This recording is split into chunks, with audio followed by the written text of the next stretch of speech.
That's a sexy sax. How's everyone doing? Welcome into the Friday Regards.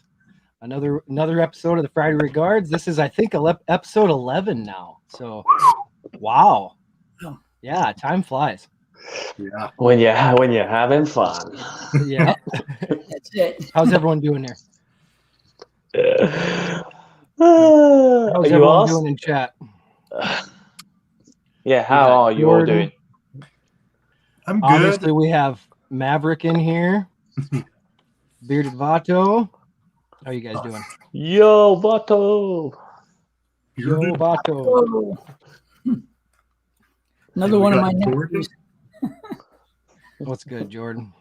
Jordan's in here. Yeah, you're an uncle to about everyone in the community, aren't you, Ron? Yeah, it seems so these days, man. You know, I get that from a lot of people. So, you know, That's I a don't good mind. thing. It's cool. Yeah. Ron, I ain't apologizing for that, Ron. I'm not. No apology necessary. I think that's a big Neil compliment. was the one that did start it. He started calling me Uncle Ron, and everyone, kind of jumped in on it. Yeah. Yeah, Jordan's been a long time since you've seen him, obviously. Yep. He was just over on Jordan's channel. Neil was over on Jordan's channel on a live, so he's been doing an all-nighter tonight. I'm pulling a double tonight. I'm pulling the doubles. Oh, I might even put a treble. We got Mike. James in the house, but there's no Barbados Joe for him to pick on. Yeah. He doesn't have like his internet yet in his new house, so he's hanging out in his jacuzzi tub. How do you say the one gentleman's name? The Curam. That's Karam. That's Karam, yeah. It's Karam Nadirthra. Karam Nadirth. No, I'm not even going to Nadirthra. try the last name. I just told you. Nadirthra. Yeah, but, roll your tongue. okay, Is this I'll stuff explain right? Hey, quantum Mike. physics to you, and I expect you to figure it out because I just told you. It doesn't work that easy all the time, Neil. Dude, I don't want to put words in your mouth, man. Hey, Liam. What's going on? Oh, we got Disney bearded. Oh, the Chelsea supporter. Can you kick him out?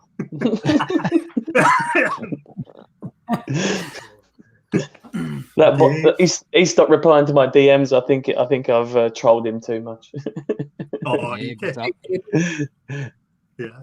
Can't get upset over things that happen on the internet. Come on. No, come on now. Jeez. Come We're on. all big grown men here, right? Right? Yeah. Or at least we like to pretend. I wonder about that sometimes. Well, you do, running around in tights, body slamming everyone. Yeah, man, I've had to fake it so much I almost believe it.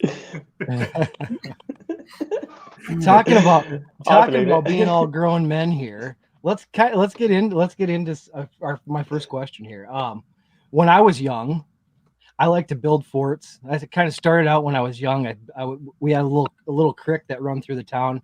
There were some trees down there. I always liked to build forts, and then later on in my school years, I was playing in a band in a garage band, and so I had kind of a switch from going into the. I had kind of had that rebel side of me. And who was Neil when you were young?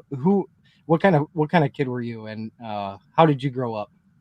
Oh man, when I grew up, I was one of them kids that spent a lifetime in the park on his BMX. Basically, we had a little park near where I used to live, and it had like a shaped bowl in the earth, and I used to ride up and down that and pretend I was some kind of like Evel Knievel type guy.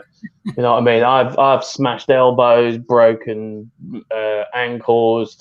I was always the adventurous one, and the thing is, man, is that's continued into my adult life. I love an adventure. You know what I mean? I love being outdoors. So with lockdown being the way it is, unfortunately, I haven't managed to get out as much as I wanted to. But back when I was a kid, that's all I used to do, man. I used to be out all the time, just building ramps, shooting my bike off the top of that. You know what I mean? You know, finding a bit of plywood basically and a couple of bricks. Yeah. Well, I was dating a girl quite a few years ago now, and her son I got him a little bike, and they had this huge ramp that he loved going down. They had this trail and it had this ramp, and he was just a little guy, right? And so him going down this huge ramp, man, he bailed it, or lost it a couple times, but he was a tough kid, and that was always fun. He always had fun. He had a blast doing that. I love it. I got a question, Neil. You said that you went off some pretty sweet jumps. Like, these aren't the sweet jumps like off Napoleon Dynamite, right? No, not as quite as severe as that. But I tell you what, man, I used to do that, like try and be that sort of Evel Knievel, like I say, style BMX rider. And the one time I got on my skateboard and I was literally on a flat surface, just pushing and pushing along, my skateboard hits a rock and it does that and it spins round completely. And my ankle sticks on the grip tape and goes with it. So my feet are basically like this. So my foot spun all the way around and all I heard was, and I was like, like, that thought went through my head. It was like, I have been up and down that bowl over there on my BMX, jumping at the top of it, landing it, of all the times that I could twist and break my ankle, I was just on a straight bit of road, basically. Wow, that sounds painful. Yeah, it sounded painful. Just you making that sound, it kind of made me go, ugh. I do. I mean, I've been hit in the face with baseball bats. I've snapped my elbow playing football, not soccer. I've had some pretty horrendous injuries over the span of my childhood, man. Okay, so just kind of something funny is I've wrestled since I was 6. Mm-hmm. I've never broken a bone in my entire life. Okay. But I've had over 275 stitches. Wow. Yeah. Wow. It's incredible. Absolutely incredible. This is the thing, man. It's like, I know I used to do martial arts. I used to do jiu-jitsu and aikido, and I used to sort of box as well, semi-professionally when I was a kid. When I was a young teenager, basically, sort of 12, 13 years old. And I've had broken bones doing that. I've been punched in the nose and broken teeth and as well. But nothing was as painful as that ankle twist. Yeah. You're like that guy off Hogs Wild. It's okay. I just hurt my face. Tyson in the house. No one's tapping you out on an ankle lock. You're like, I had mine spin all the way around. I'm fine. Don't worry about it. Yeah, it was. It literally was. But yeah, like I say, my childhood was it was adventure after adventure after adventure, and it's nothing like what my kids are like now, where they just either sit behind a tablet or watch TV and stuff like that. There was, I used to have to be called in from outside. You know what I mean? It's like, Neil, your tea's ready. Come in. Come on. I'm like, yeah, 5 more minutes. So I'm kicking a football around, or sort of just out playing, basically. I was out there for all hours, yeah, and I love it. And like I say, it's gone into it went into my sort of naturally into my adult life. I love hiking. I love being up in the mountains.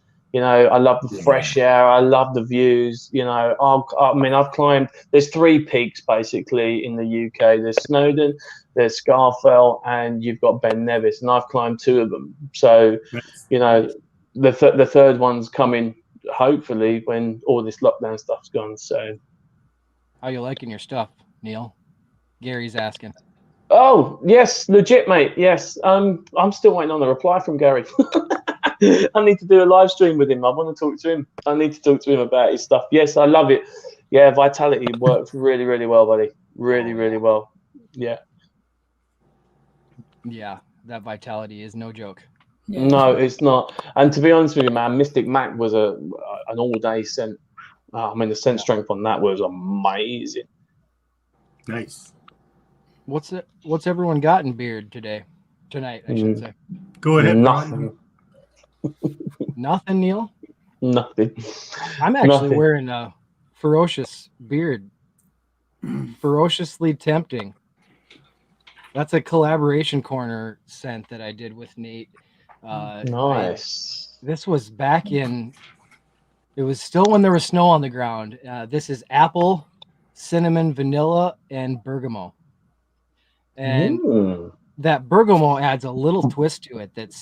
It's really nice. Very It's nice. Very nice nighttime scent. Jeez. This will be actually out on the Collaboration Corner website in next week, he said. So cool. Yeah. Ooh. That looks Black like mint a bottle Maduro. of beer. Yeah, no. Black mint Maduro. I love this scent. Yeah. Now if I know, right, hang on, stop right there, right. If I know Chad, I bet that's a dark, like really spicy kind of scent, because you're a spicy kind of guy, right? Exactly. This is a tobacco mint green tea one. I was close. Yeah. I don't know what it is. This is one of my this is in my top 10. I like that one. What do you have, Ron? I got in Valens. I had in oh, nice. I'm done earlier this, from this morning, but I rinsed my beard out and put in some Valens before the stream. I can't talk to you anymore, Ron, because that's one I really want. So I'm done. Sorry. So if I put it on screen, Chad might disappear. Is that what you're saying? Yeah. Not gonna lie, I am jealous. That is a beautiful label, though. Look at that. Yeah, Chad, I've heard nothing but great things about that scent. Chad, you've probably got a better chance of getting that than me, to be fair, buddy. Is that the one that's on the CBD line? Because if it is, I can't get the CBD stuff. It don't ship this week. Either can I. I know Gary said he was going to see what he could do for me to get it on the non-CBD side, but see what happens. Yeah, man. He's going to get it to you, he said. So he's going to get. He did say it's in writing. It's in writing. Screenshot. Yep. Snapshot that quick. No, I got a package coming from Gary that I'm really looking forward to trying out his stuff, because I tried it when he first started out, and he said he's improved and done so much. So I'm looking forward to the new. Oh, it's phenomenal now, Chad. It really is. Tyler, what's up, Tyler? Tyler? Oh, they're all flooding in. Look. Do you all really want to know about Maverick Beards that much? They do. Maverick Beards is all over the internet tonight. So yeah, he's everywhere. He's everywhere. He's everywhere you want to be. I had a question for you, man. What was school like for you over there? School, right. Well, the thing is, it works differently. When I obviously started in a junior school, and I was basically the tough kid on the playground. Nobody messed with me, right? But what then happened is I went up to senior school, and when my transition from there, because it's a bigger school, the kids just got bigger, wider, stronger. And I was left kind of out in the dark, basically. And I just ended up being that kid that sat in the corner, that fat kid that sat in the corner and just done his homework. And I got picked on a lot. I got bullied a heck of a lot when I was at school. But like I say, tying in back into what I was saying about jiu-jitsu, boxing and stuff like that, when I discovered that and there's a little bit of self-discipline that came with it, I then went into bodybuilding as well. So when I was about, I think it was about 16, 17, I was training like a beast 6 days a week, so my body changed, and my outlook on life started to change as well. So the bullying really sort of calmed down for me, and I sort of came and flourished sort of like year 3, 4, 5, and sort of started to come into my own. But my academics was always the same.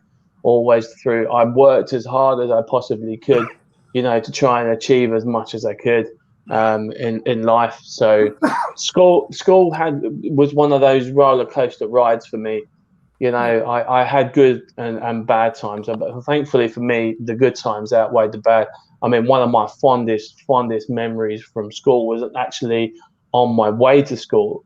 I remember waking up really, really late one morning, and my mum gave me a fish finger sandwich. Now, fish fingers to you guys is fish sticks, basically, right?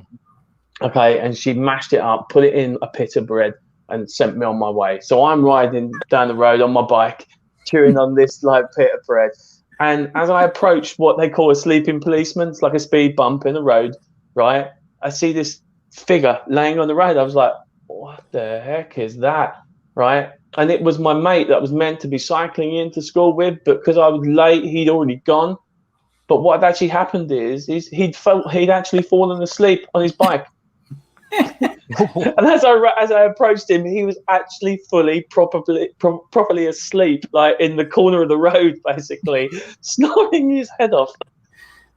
I didn't fall asleep riding a bike. Yeah. Don't ask me, man. That kid's mom was like, "You're faking it. Go to school. You're not tired."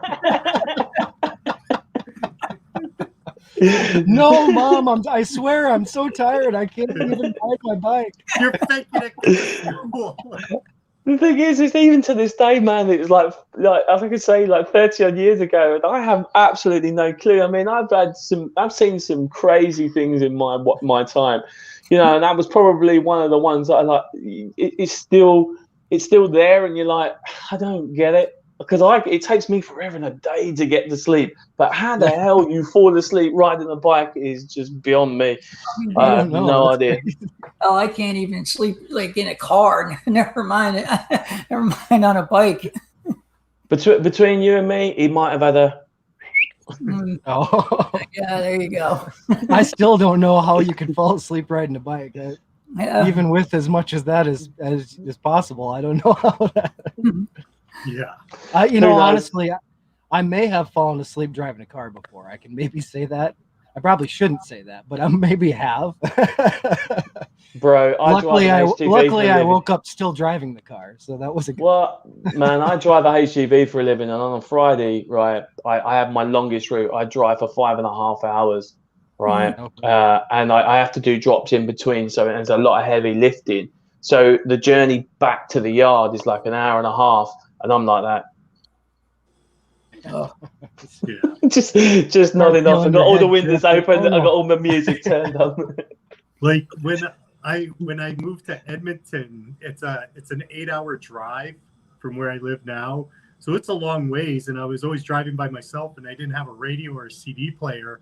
So you guys want to know how I got good at impressions? Yeah. Because for 8 hours, I'm trying to keep myself up. So I'm singing, not that I can sing, but I'm like singing like Arnold Schwarzenegger. I'm like, "You're too good to be true. I can't take my eyes off of you." Just so I can stay awake to drive 8 hours, man. There you go. That's where the impersonations come from. Yeah, exactly. Now has Chad been trying to get down a nice impression of this UK guy? I want to know. Yeah. See, with impressions, I like to think I could do them, but I don't know how good I actually am. So, okay, say something. You're pretty damn good. You are pretty damn good, yeah. Yeah, you're all pretty damn good at it. Yeah, I'm just trying. I'm kind of doing a crocodile hunter thing.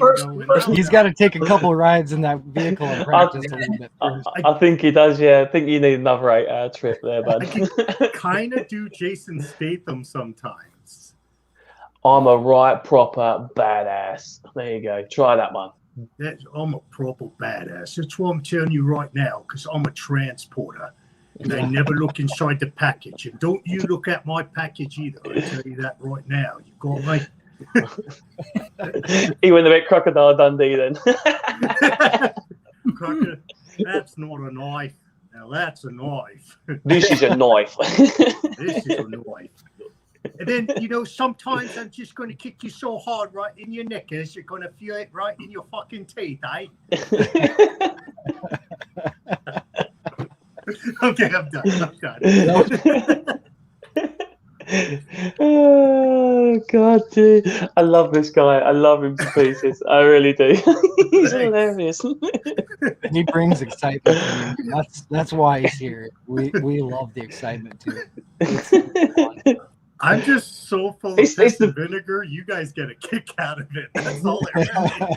No. That's not true. You're a handsome chap. You're a bit of eye candy as well. So don't knock all of that. It's, you got the package going on. You're good. You're good. Hey. So I know the schooling over there is different than it is here, especially when you get into, like, say, college. For us here, it's much different. You actually have to choose a career path, don't you? Or isn't there like what did you, which path did you choose, or explain that a little bit to us? Well, when I finished at senior school, Casey, I did actually do that. I went to college, and I went to college to study art and design, basically, with an idea in my head that I was going to move forward and basically become a designer, like a website designer. I was going to do portraits and stuff like that.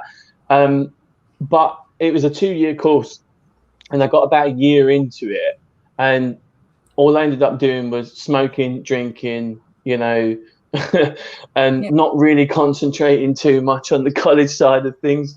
And it just so happens that I had my first job opportunity come around like a year into that course.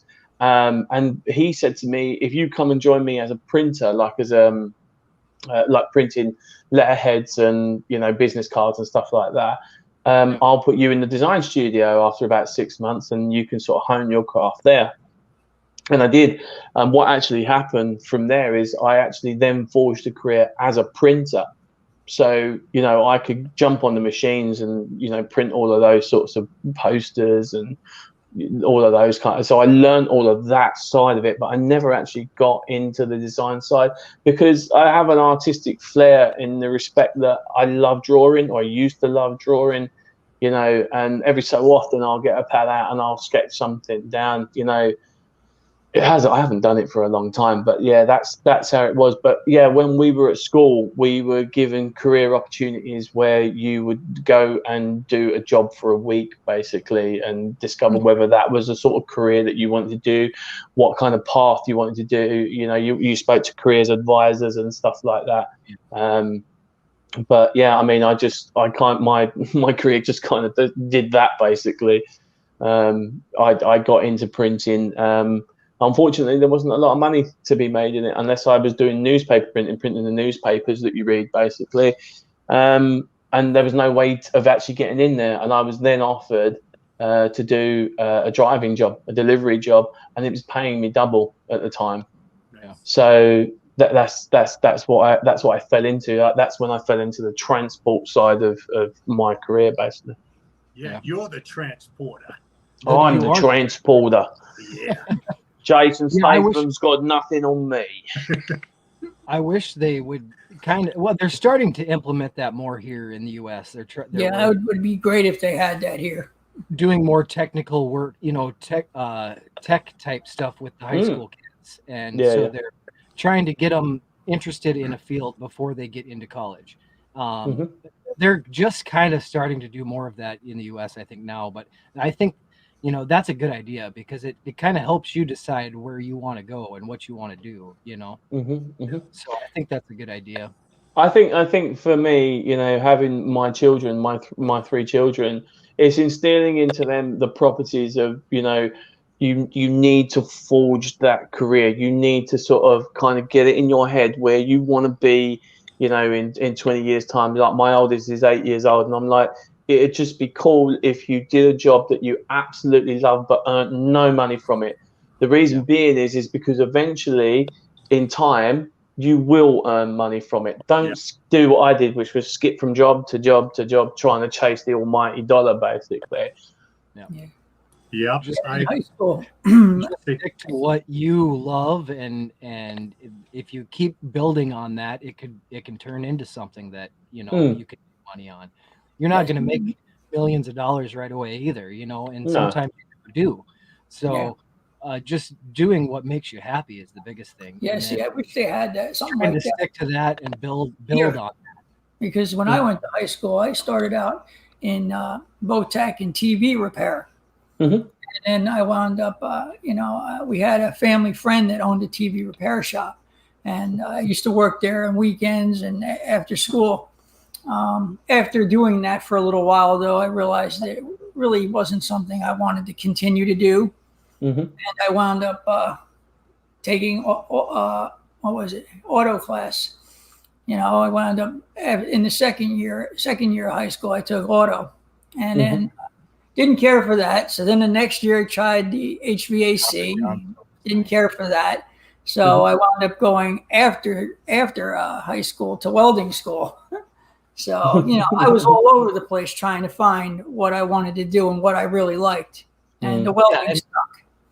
In high school with me, my second year into high school, they really tried to instill on each student, figure out what you want to do. And, but at that, when we're so young at that age, there wasn't the program. If we would have had classes where we actually attended classes and got to work with certain tech fields, like you said, you kind of did, I think that would help a ton for kids in America to decide which path they want to go and just to get them more organized, I guess. Unfortunately, in today's society, everybody's looking for the easy path to make money.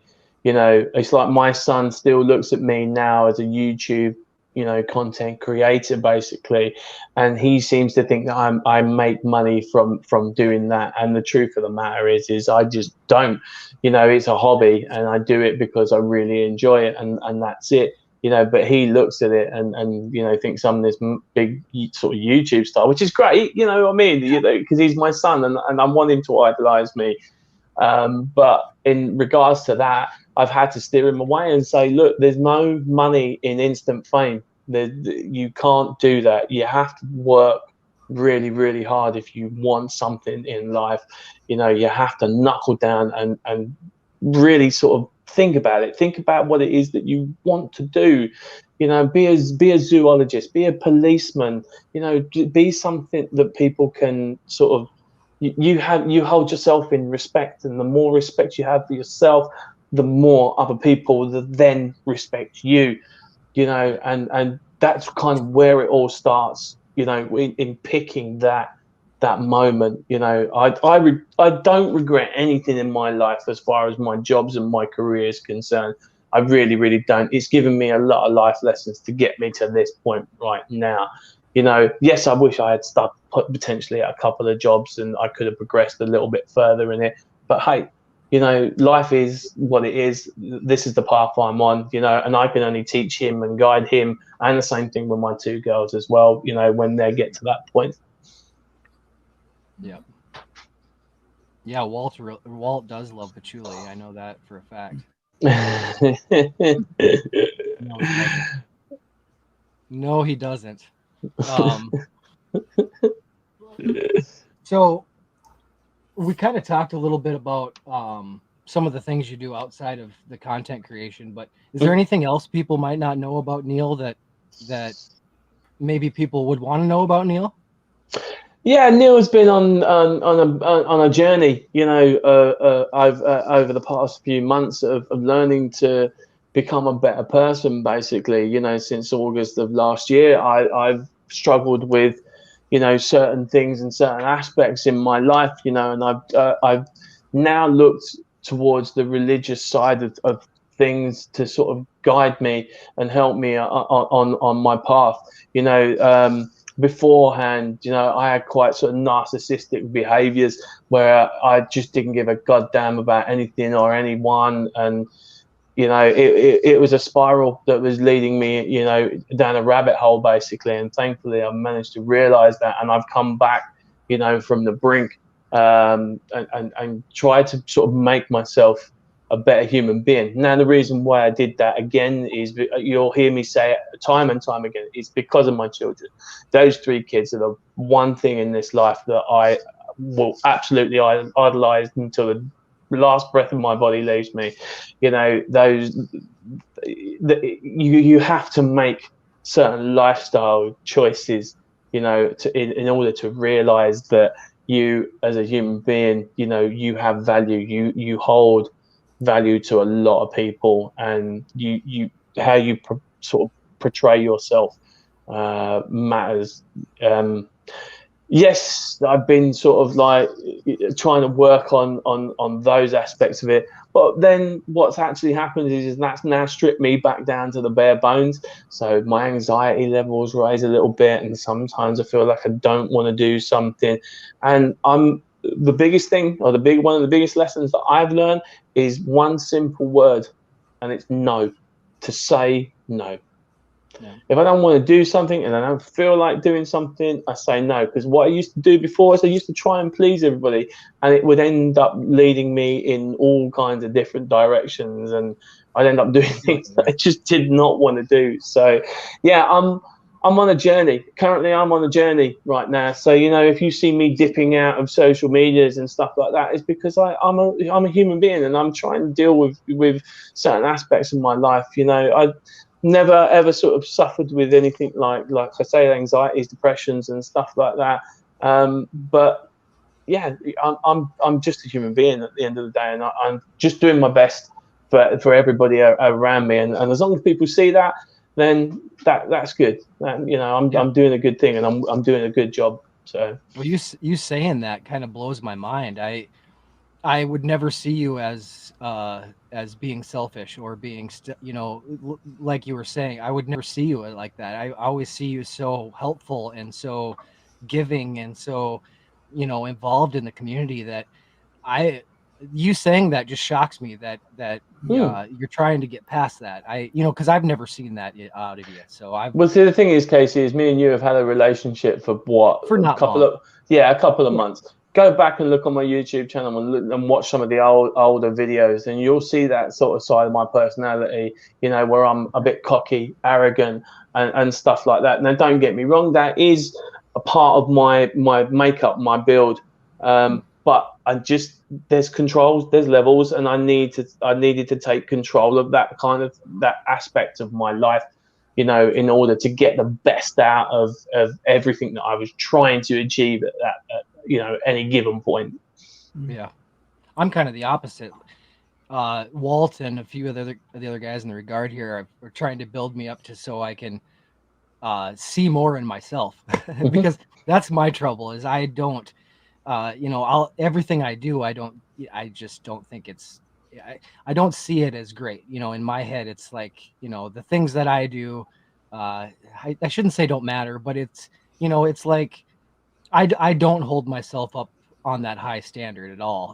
So that's what Walt and some of the other guys have been trying to get me to do, is to kind of do the opposite and realize what potential I actually have, and, you know, what I can do. So you need to see yourself through you know, other people's eyes, you know, because you know, other people don't see you the way you see yourself, and that was a lesson I had to learn too, you know, because I tend to beat myself down too, you know, I'm not good enough, or I'm not worth this or that, or, you know, what I do doesn't matter, you know, that kind of stuff too. And it does, though. Other people don't think that way just because you do, you know.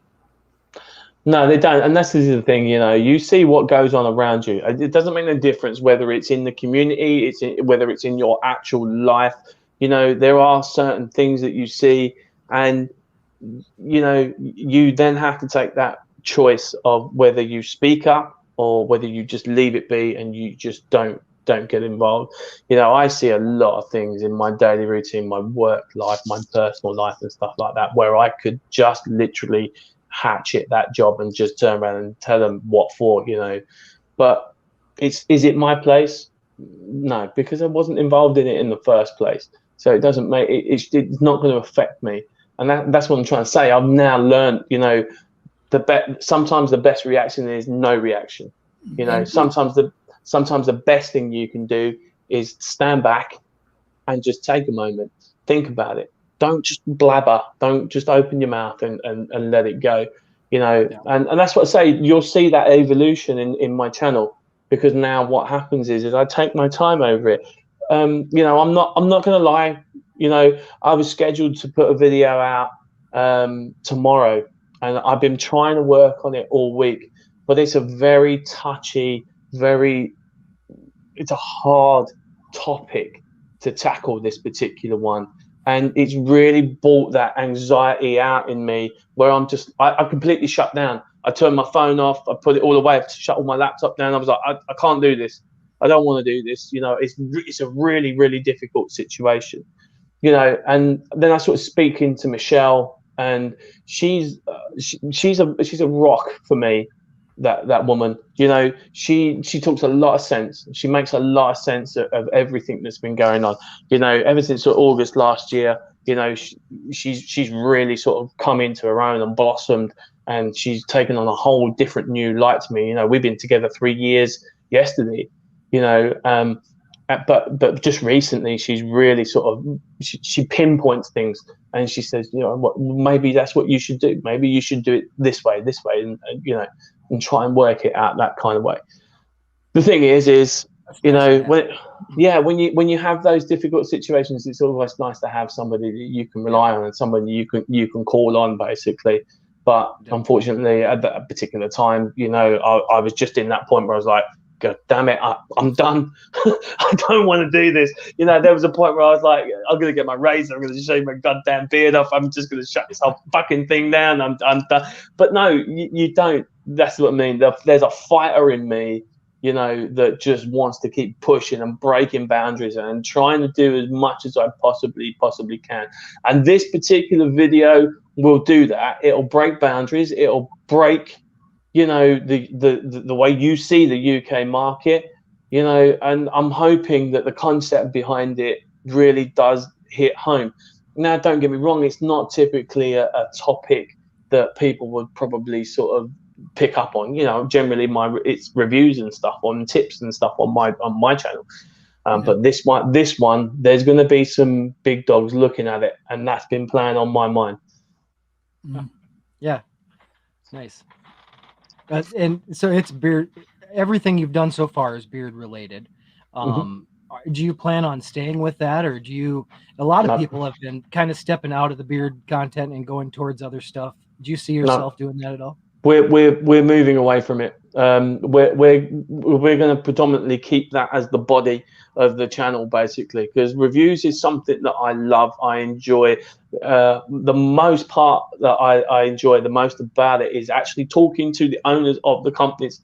I love those guys, you know, the likes of Tyson and Scott and Mike and Gary, even, you know, all of those guys. I just love interacting. They're all different animals in their own right, and they all react differently, and it's absolutely fantastic. But no, the channel itself, I am going to start sort of heading towards the grooming section, and I also have an idea in my head that I'm currently working on. I don't know whether I'm not going to say it, actually. I am just going to drop it on everybody. But there's a big idea. It's not.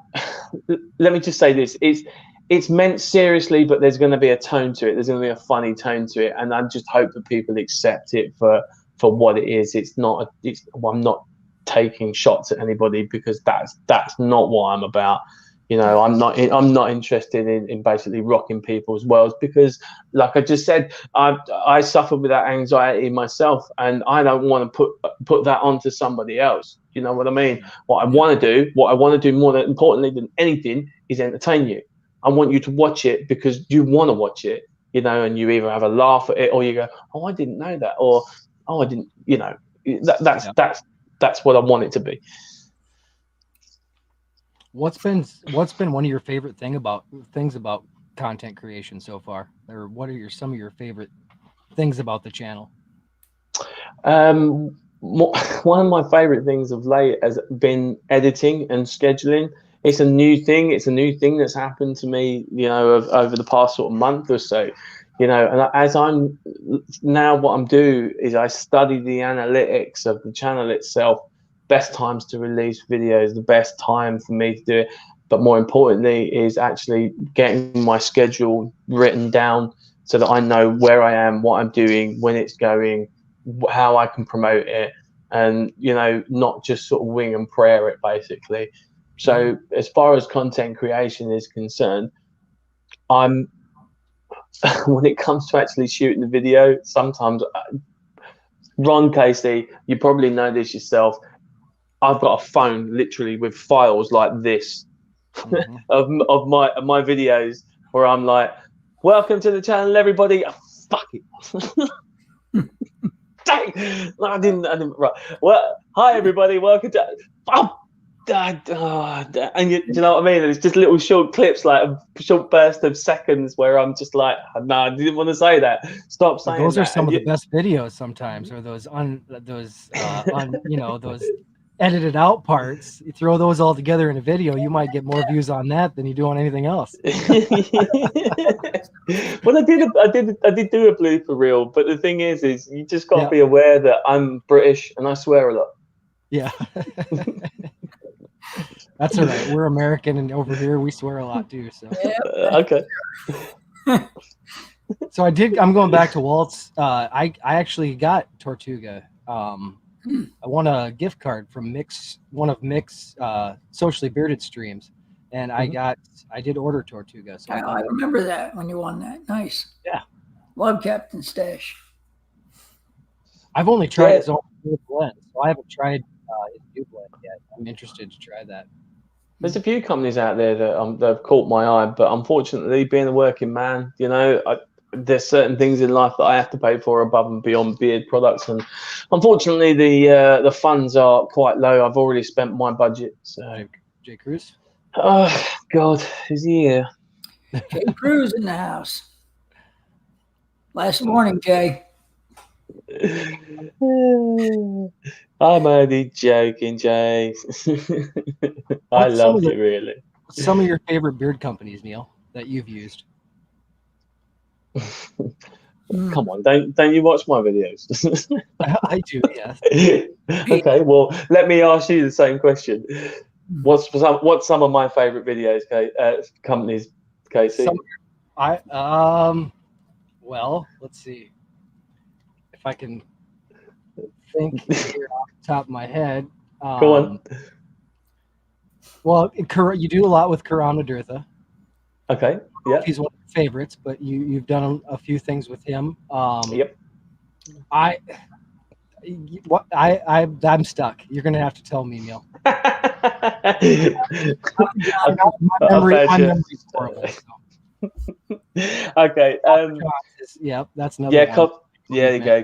Copper Johns is one. Bearded Coast is another.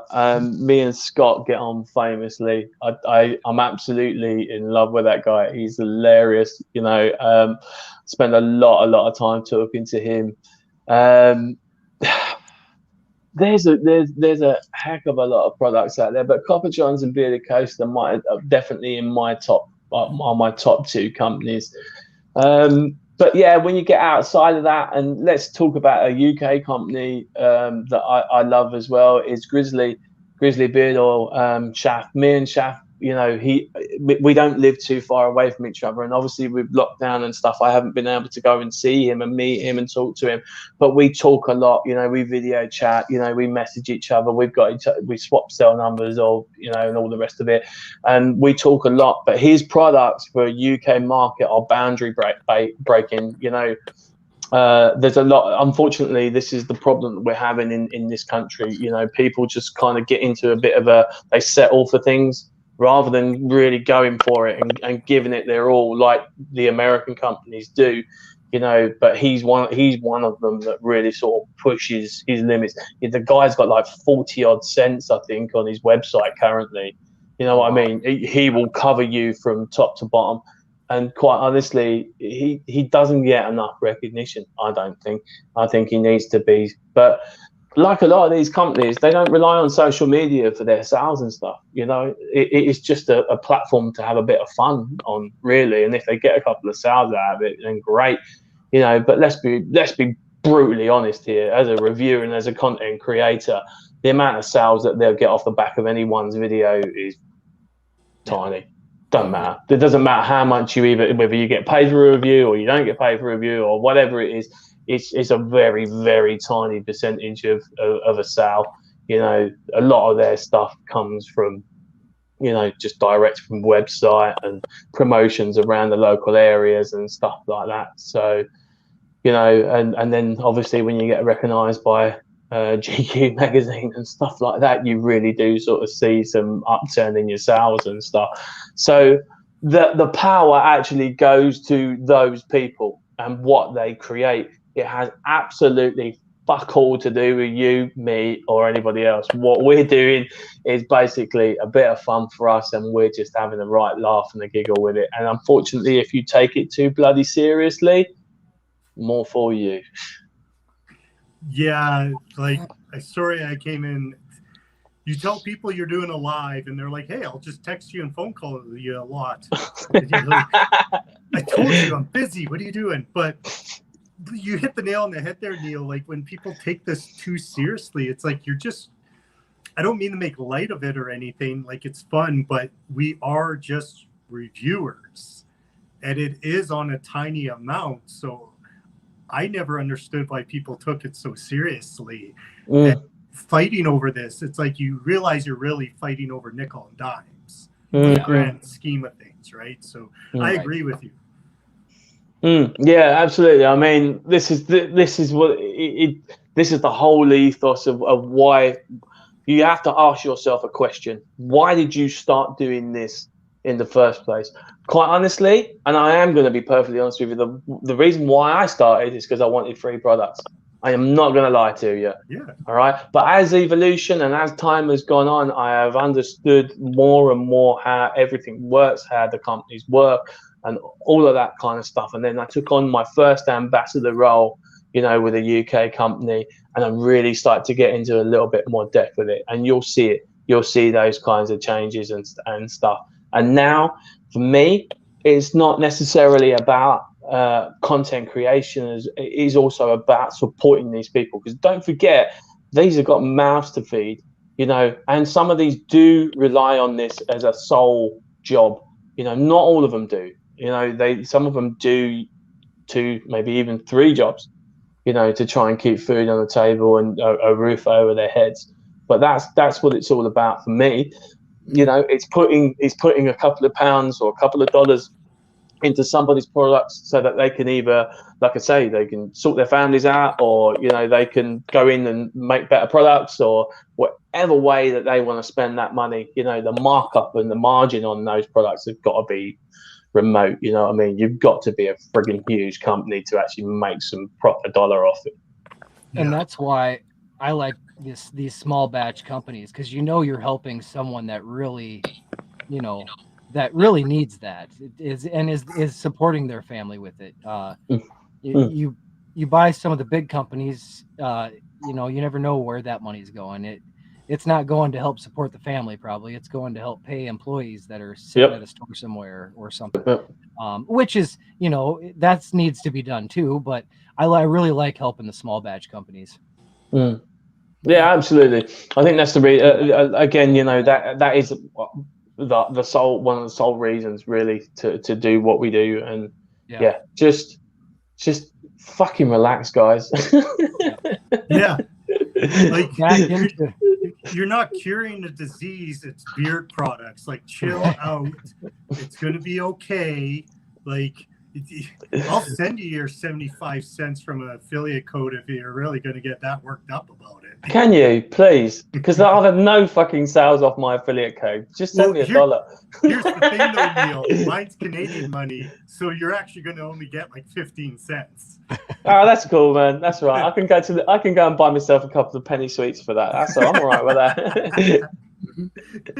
Yeah, and I got into this because you don't need to be a content creator to get free products. There's so many giveaways out there, and so many companies that are generous, and so many reviewers already, content creators, that you can go to a channel almost any night and there's giveaways. So you don't have to be a content creator to get product. But see, that's the thing, man. I mean, I'm probably like you guys. I try not to really run giveaways and stuff like that, because I find that that's taken away from a company, to be honest with you. You know what I mean? I'd rather have somebody on and do what we're doing now, which is just sit and talk. And if you enjoy the chat, then smash the goddamn thumbs up right now. You know what I mean? And just enjoy what you're actually watching on the screen. Do not come in and looking for free stuff and all the rest of it. If you want some stuff, send me a DM and I'll send you some stuff in the post. I don't have a problem with that. You know, I did that a little bit earlier in the year, basically. I posted some stuff out. I've got so much stuff, I'm never going to get through it. It's just going to end up in the bin. So I might as well send it on so that these guys can try stuff out. Neil, so, me and you might have to have a little chat. Yeah. Mate, I'll hook you up. Don't you worry. So, yeah, I mean, I got into this more just to support the guys like you, you know, and to show the support and to spotlight people like you. That's what I wanted to do. It wasn't about the product. It's not about anything but you guys. That's what this channel is about. So yeah. I got into it because you guys asked me to come on. He was forced into the whole deal. So yeah. Other than that, I was just in the chat having a good time. Did you quite literally have his arm up his back in an arm lock?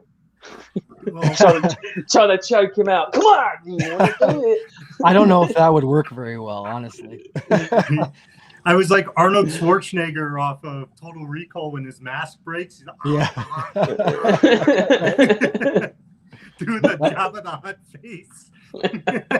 I love that movie. It's awesome. And you know what?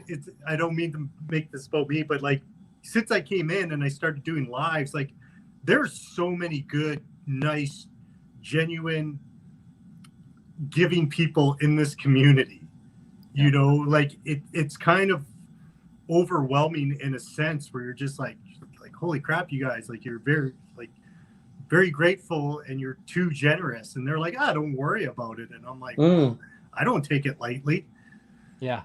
Well, you see some of these guys in the chats, they're buying stuff, 3 or 4 products every night in the chat. You see some of these guys, and you know, there's 2 or 3 of them that I'm not going to say names, but they're buying stuff and giving them away in chats all the time. It's like, wow, you guys, I've had people like generous and ask me, hey man, you want this, you want that, you know, I got this, I could send it to you, you know. And at first I honestly like really wasn't good at accepting things, so I would tell people no. And then I thought, you know, oh my God, I pissed them off. You know, they're mad at me because they didn't accept this from them, you know? So I wind up DMing them and saying, hey man, you know, I hope you're not mad at me. You know, I didn't take that. I just wanted to see it go to somebody else who may really need it or may really want it, you know? So I've had to learn how to say, you know what, if you want to really send it to me, then go ahead. You know, I appreciate it. You know, I could use it. Thank you. Yeah. Well, anytime you want to send me your address, I mean, I'm not going to send you anything but myself, Uncle Ron. I'm just going to come and sit on your doorstep and be like, hey, bud. Hello. Can I have a cup of tea, please?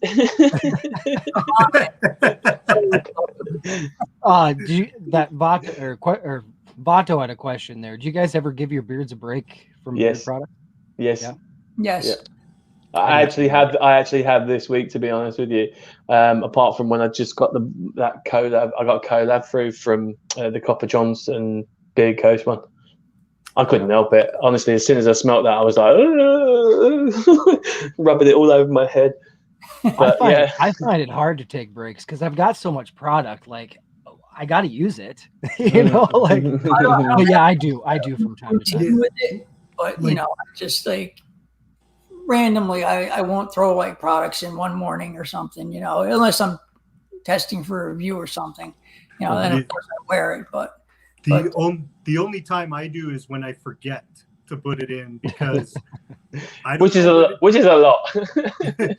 I don't know what it is with my beard, but like seriously, if I go one day without product, it'll dry up like so fast, and it'll start getting like that Brillo pad. Wow. So I do use it but I always do a pine tar wash every Sunday to get everything out. Yeah. That's true, Troy. Self-care can be hard sometimes with depression and anxiety. I can feel you on that one.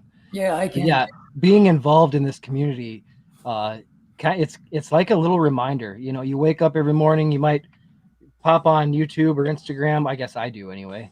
That's the first. You see what I do the first thing when I wake up. And the community's right there to give you a little reminder. Yeah, I bring my phone with me. I leave it on the side.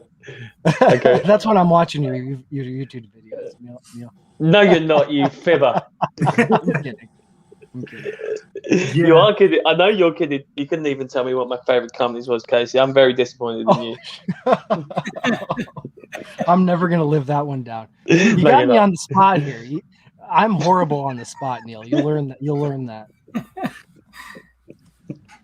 It's interrogation, isn't it? Tell me now. Tell me now. I want to know. I want to know the answer. I was gonna do something, and I'm so glad I didn't. Go on. Oh. No, go on. No, not good. It's the only German. It's the only way I could do a German accent, and I'm. Okay. No, it's nothing to do with that. You don't need to put your finger there. It's fine. No, You've got one. It's fine. It's nothing. It's just like Gucken schlammen uten in die Scheiße. That's it. Which translated for anybody that doesn't know German is Chad takes it in the pooper.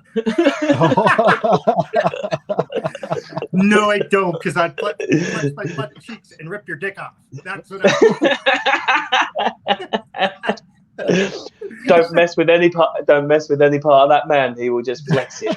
Yeah, I'll just flex it. Oh wow! Oh my God, that's too funny. Shit. I genuinely think me and you should just do a comedy show, dude. Oh yeah, I'm always up for that kind of stuff. Like Why does he? Go ahead. Go on. No, go on. Carry on. I was just gonna say, like, the different personalities and characters in the bearded community, like, you can literally put a show together, no problem. Like, oh god, easy. yeah, easy, yeah. easy.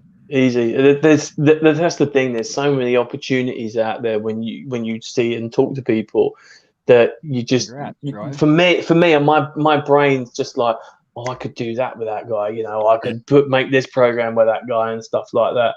You know what I mean? I mean, one of the most enjoyable live streams I ever did was actually with Uncle Ron. We had a great time. You know, we rocked that for about an hour and a half, whatever it was, and we just talked. It was just brilliant. And there was I couldn't give a goddamn who was in there, how many thumbs up I'd got, how many new subscribers I got. I was just enjoying my time, and that's what I love about live streaming. You know what I mean? They're so off the cuff. You know, nothing's pre-recorded. Anything can happen right now. I mean, my fridge is right here. It could fall on my goddamn head any minute now. Yeah. You know what I mean? Yeah. What? How many views you going to get for that, boys? Or you get Jay Cruz doing Macho Man.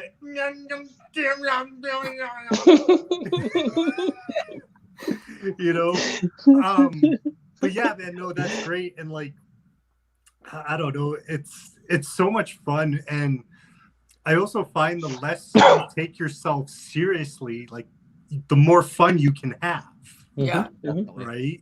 Like some of these people are just they get so serious about it, and it's like, dude, it's just a channel. Like, relax. You know? We're all striving for certain things. You know, we all have channels for certain reasons, and we all have goals for it. If you don't, you know, and you haven't set yourself any kind of target, then you are going to have to start asking yourself the question, why are you doing it in the first place? Yeah.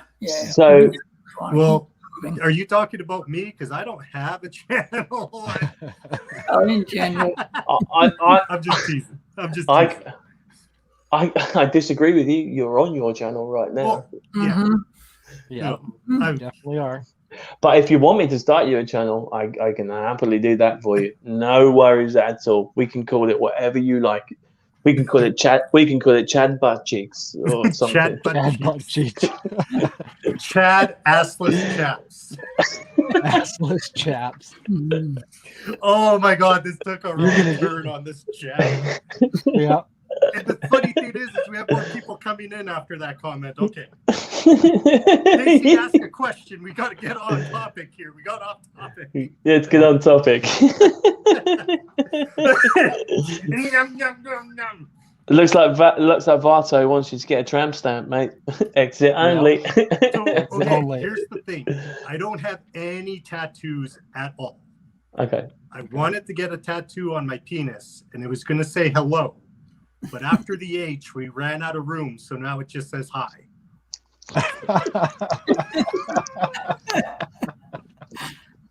Isn't that the joke about I was going to get "Welcome to Jamaica" tattooed on it? I run out of room and it just says "Jam." Yeah,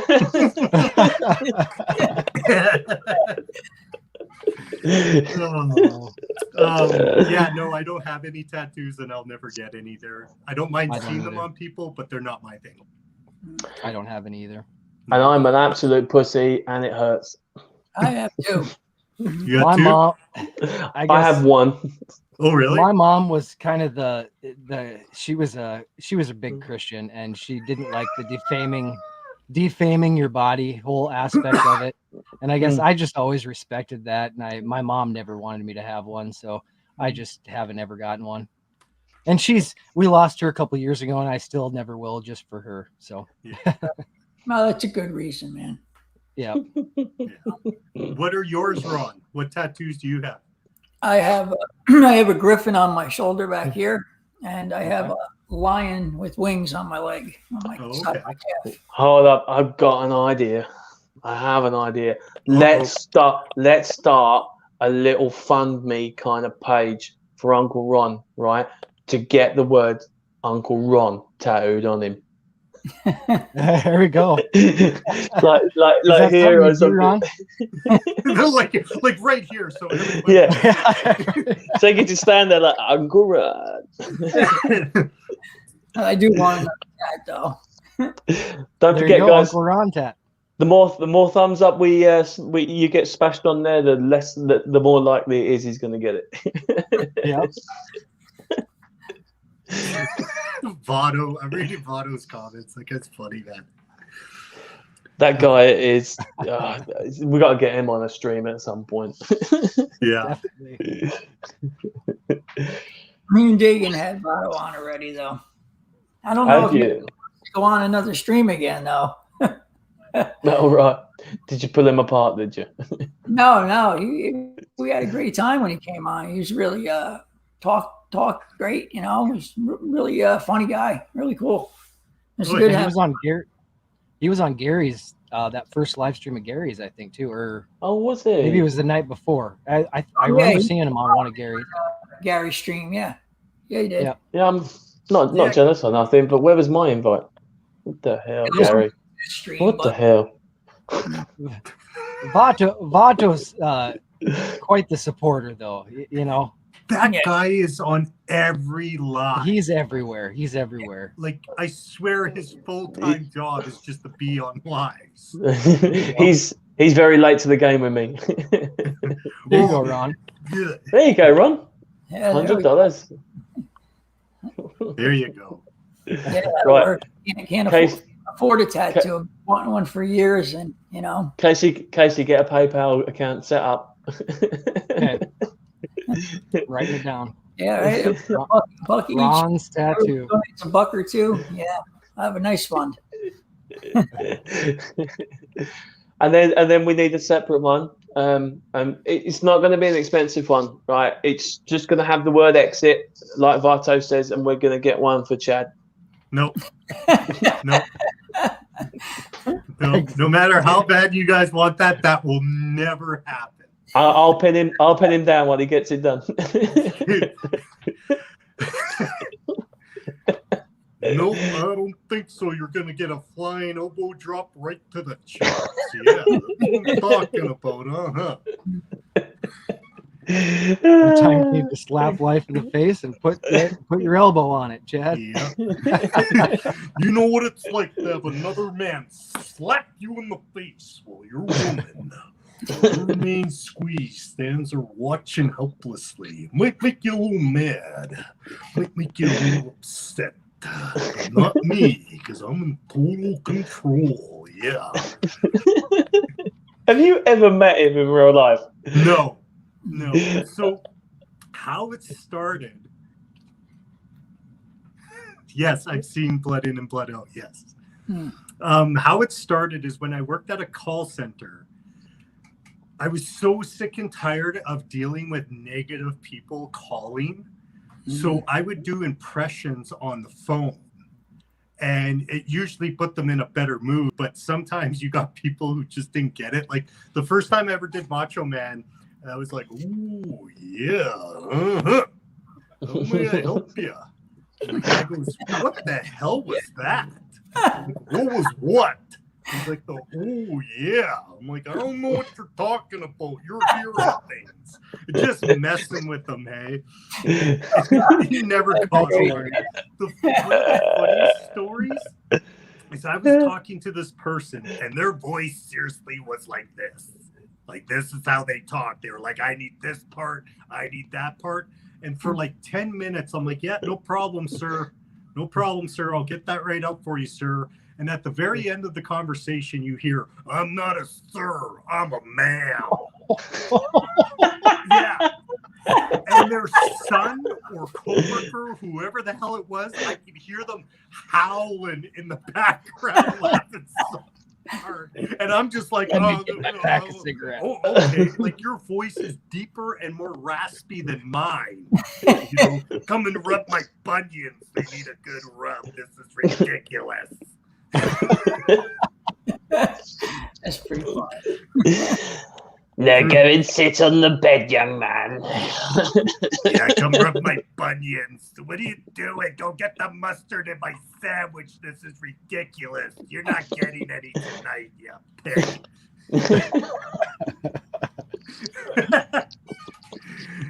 You don't get any of this. The lunch lady on the Adam Sandler, you know, the lunch lady. You remember the lunch lady? Yeah. Reminds me of. That's what I imagine on the phone, and on the other end is the lunch lady. Votto, I'm gonna have to YouTube that because it's not registering right now. Gary put some of his new butter in, and he hasn't had to use products all week. Nice. So smooth you can spread it on toast. Okay. I'm interested to try that too. I'm going to try this, find the scene for Votto. I'll be back. So I could do the impression. Okay, he's going to go. He's going to go practice. I got to go practice. And if I don't, then you guys can kick me right in the knickers, all right? The knickers.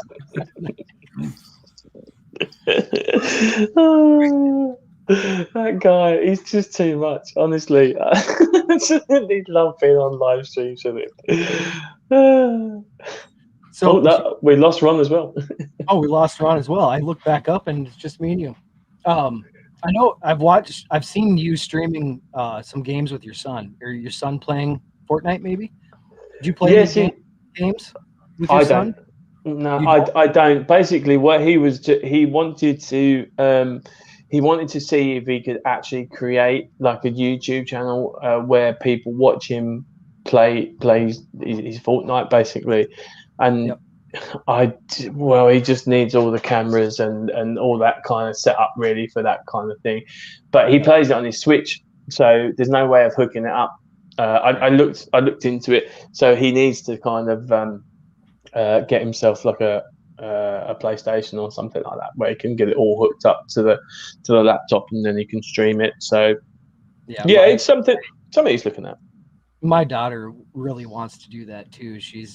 She's into Fortnite and Minecraft. Really, she loves Minecraft, and she wants to start a YouTube channel as well. And they going back to what you were saying earlier, how they think you're a big YouTuber. That's kind of how they see me too. And it's like, I'm just having fun. Yeah, really not. I mean, the amount of work and stuff that can go into it. You know, it can be overwhelming, you know, at times. But yeah, like I've said, man, we just do what we do because we enjoy it at the end of the day, you know, and we're here for, you know, shits and giggles. Who's dipped out? Who's dipping out of the chat then? I haven't seen Jordan for a while. Where's he gone? Oh, I haven't seen Jordan in a while. He's gone to sleep, hasn't he? I knackered him out. So anything else you want to know? What else would you like to know? I've kind of run through all my questions. Really? So, yeah. Really? Most everything. Any questions from you? I don't. Yeah, I mean, off the top of my head, no, not really. But I just, what I wanted to say was, I've always enjoyed like doing these sorts of things with you guys and hanging out, and I just wanted to wish you all like the best of luck with it, and I really hope that it progresses to the point where you all really sort of find your niches and really do sort of settle down into it and have fun, more fun with it, shall I say? And anybody basically who's in the chat or has been watching this back, you need to hit the subscribe button and follow these guys, even if it's just for Chad talking about arseless chaps. And for Maverick Beards as well, Yeah, absolutely. I'm gonna put his YouTube channel there in the comments. So anyone who has not subscribed to Maverick Beards, go subscribe to Maverick Beards.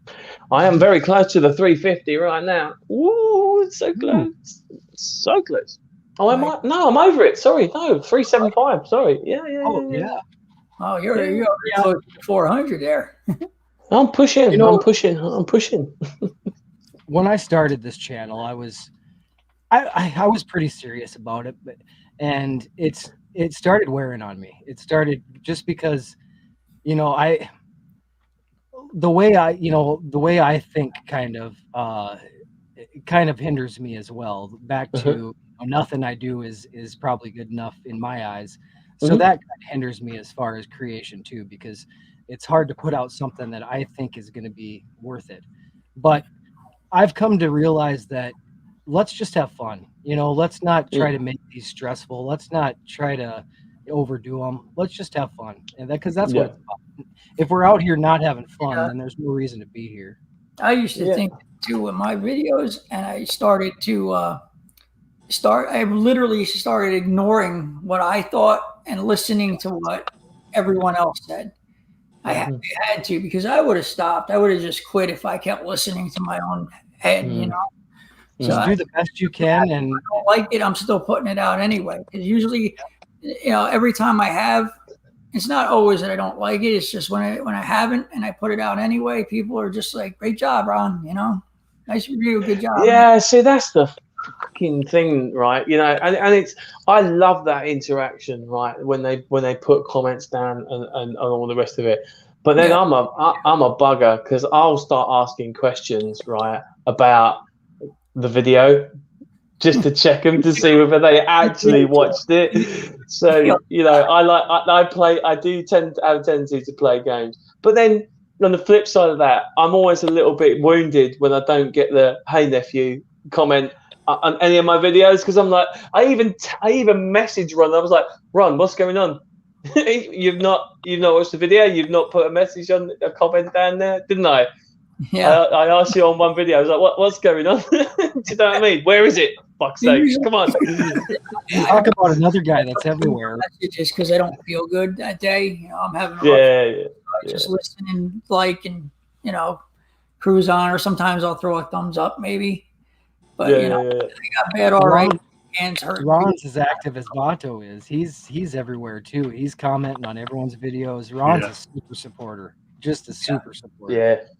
Yeah, it's hard lately though, because I'm so busy now. I don't have time, you know. You got to take care of yourself. With Dagan on Sundays, it's just you don't have the time you used to have to watch everybody like you did. I try to keep up with it, but being a supporter could be a full-time job for some people. I mean, seriously. Absolutely. If you want to support everyone and try to watch everyone's videos, that's a full-time job. But see, that's what I do, Casey, right? I typically, the way my week breaks down is once I'm finished on a Friday, and I'm home, I grab a beer out of the fridge and I stick YouTube on and I start watching the videos on the big screen. And then I'll start commenting and stuff and then watch the rest of them into the mornings. So I miss some of the live streams and then I'll catch back up. It's like the CMU, for example. I can't be awake at that time on a Tuesday. I think it goes out. So I watch it back. You know what I mean? And then smash the thumbs up for it then. So anything that I do miss out on, I do have a tendency to at least try and catch up with it. but obviously things slip the net, you know, and I do miss stuff. Now, don't, guys, if you're watching this, don't take that personally. All right, it just means that I may have just missed it, and that's it. But I will come back at some point and watch it. If you want to bring it to my attention, you're more than welcome to slip a message into the DMs, and I'll catch up to it, you know. But there are guys that I watch, you know, frequently, and because I just enjoy it. It's an entertainment for me. Thing is I don't like watching TV. I'm not a binge watcher. You know, I don't watch, you know, programs and box sets and all the rest of it. You know, my TV is just on in the background for background noise. I live on my own. Do you know what I mean? So it just sort of fills a void. That's what it's there for. But, you know, when it comes to pure entertainment, and if I want to be entertained, there are particular people that I do watch. So. Yeah. Hicks is starting this. I don't have time for TV anymore.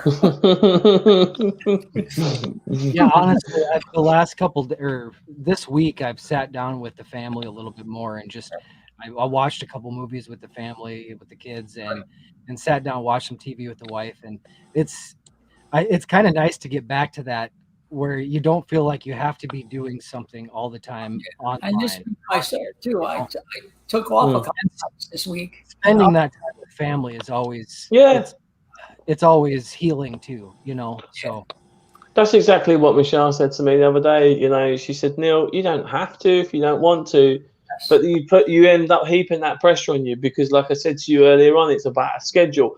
You know, I'm at that point now with the channel where I think people have a certain level of expectation with it. So it kind of puts that pressure on you. But you're exactly right in what you say, Ron. I did exactly the same thing. I just shut down for a few days, basically, you know, because I was desperately trying to work on this video, putting pressure on myself to try and get it done. And in the end, I literally fucked it off and just did something that I wanted to do.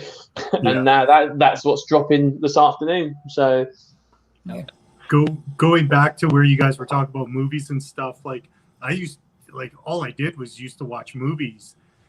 And I find as I'm getting older, it can't hold my concentration. So now I'm reading books like crazy because that's the only thing that actually holds my interest now is reading. And like I could watch a movie 4 times and I can't remember it anymore. So that's the thing. You end up doing that thing. We all do it, right? Whether you have TikTok or Instagram, where you just do this, and you just scroll, and you just scroll in and scroll. And how many times have I gone, what the? Yeah. You know what I mean? I'm just put the phone down. I had that last night where I couldn't sleep, and I was just like, and then I was like, what the hell am I doing? And then so now when I sleep, the phone is actually in the living room. I don't even have it in the bedroom. Yeah. See, the thing is I mean, for me, I've always been a terrible sleeper, right? So I actually use my phone and I stick up like rain music on YouTube on a black screen, and it helps relax me and sends me off into a deeper sleep. So that's the reason why my phone is typically there. But obviously, I don't live with my children, so you know, if they need me in the middle of the night, I'm there, kind of thing. So see, I'm not married and I have no kids, so I have the freedom. I just have the girlfriend. Do you guys mind if I do the impression for Votto that he wanted? Okay. Yeah, rock on, man. Absolutely. Cinderella, find a fella. You're on the clock, bitch, and midnight's almost up. I hope that's what you wanted, Votto.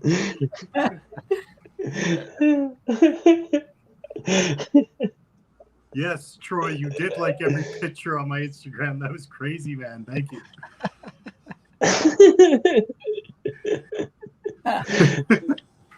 He's a fan. Yeah, I know. On Dave's page, when I first got into the community, like every single picture on his thing, on his Instagram, and I got suspended. It's like, you son of a bitch, suspended me for liking too many posts and shit. I think that did it for him, Chad. Yeah. That's the most I've seen laugh.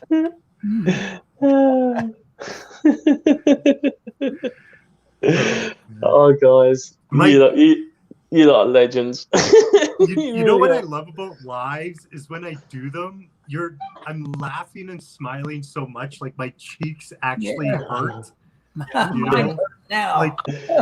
like how, what more could you ask than to have that for an evening where you laughed and smiled so much your cheeks hurt? Like, come on, it's got to be one of the best things in the world. It is. Almost every Friday night now.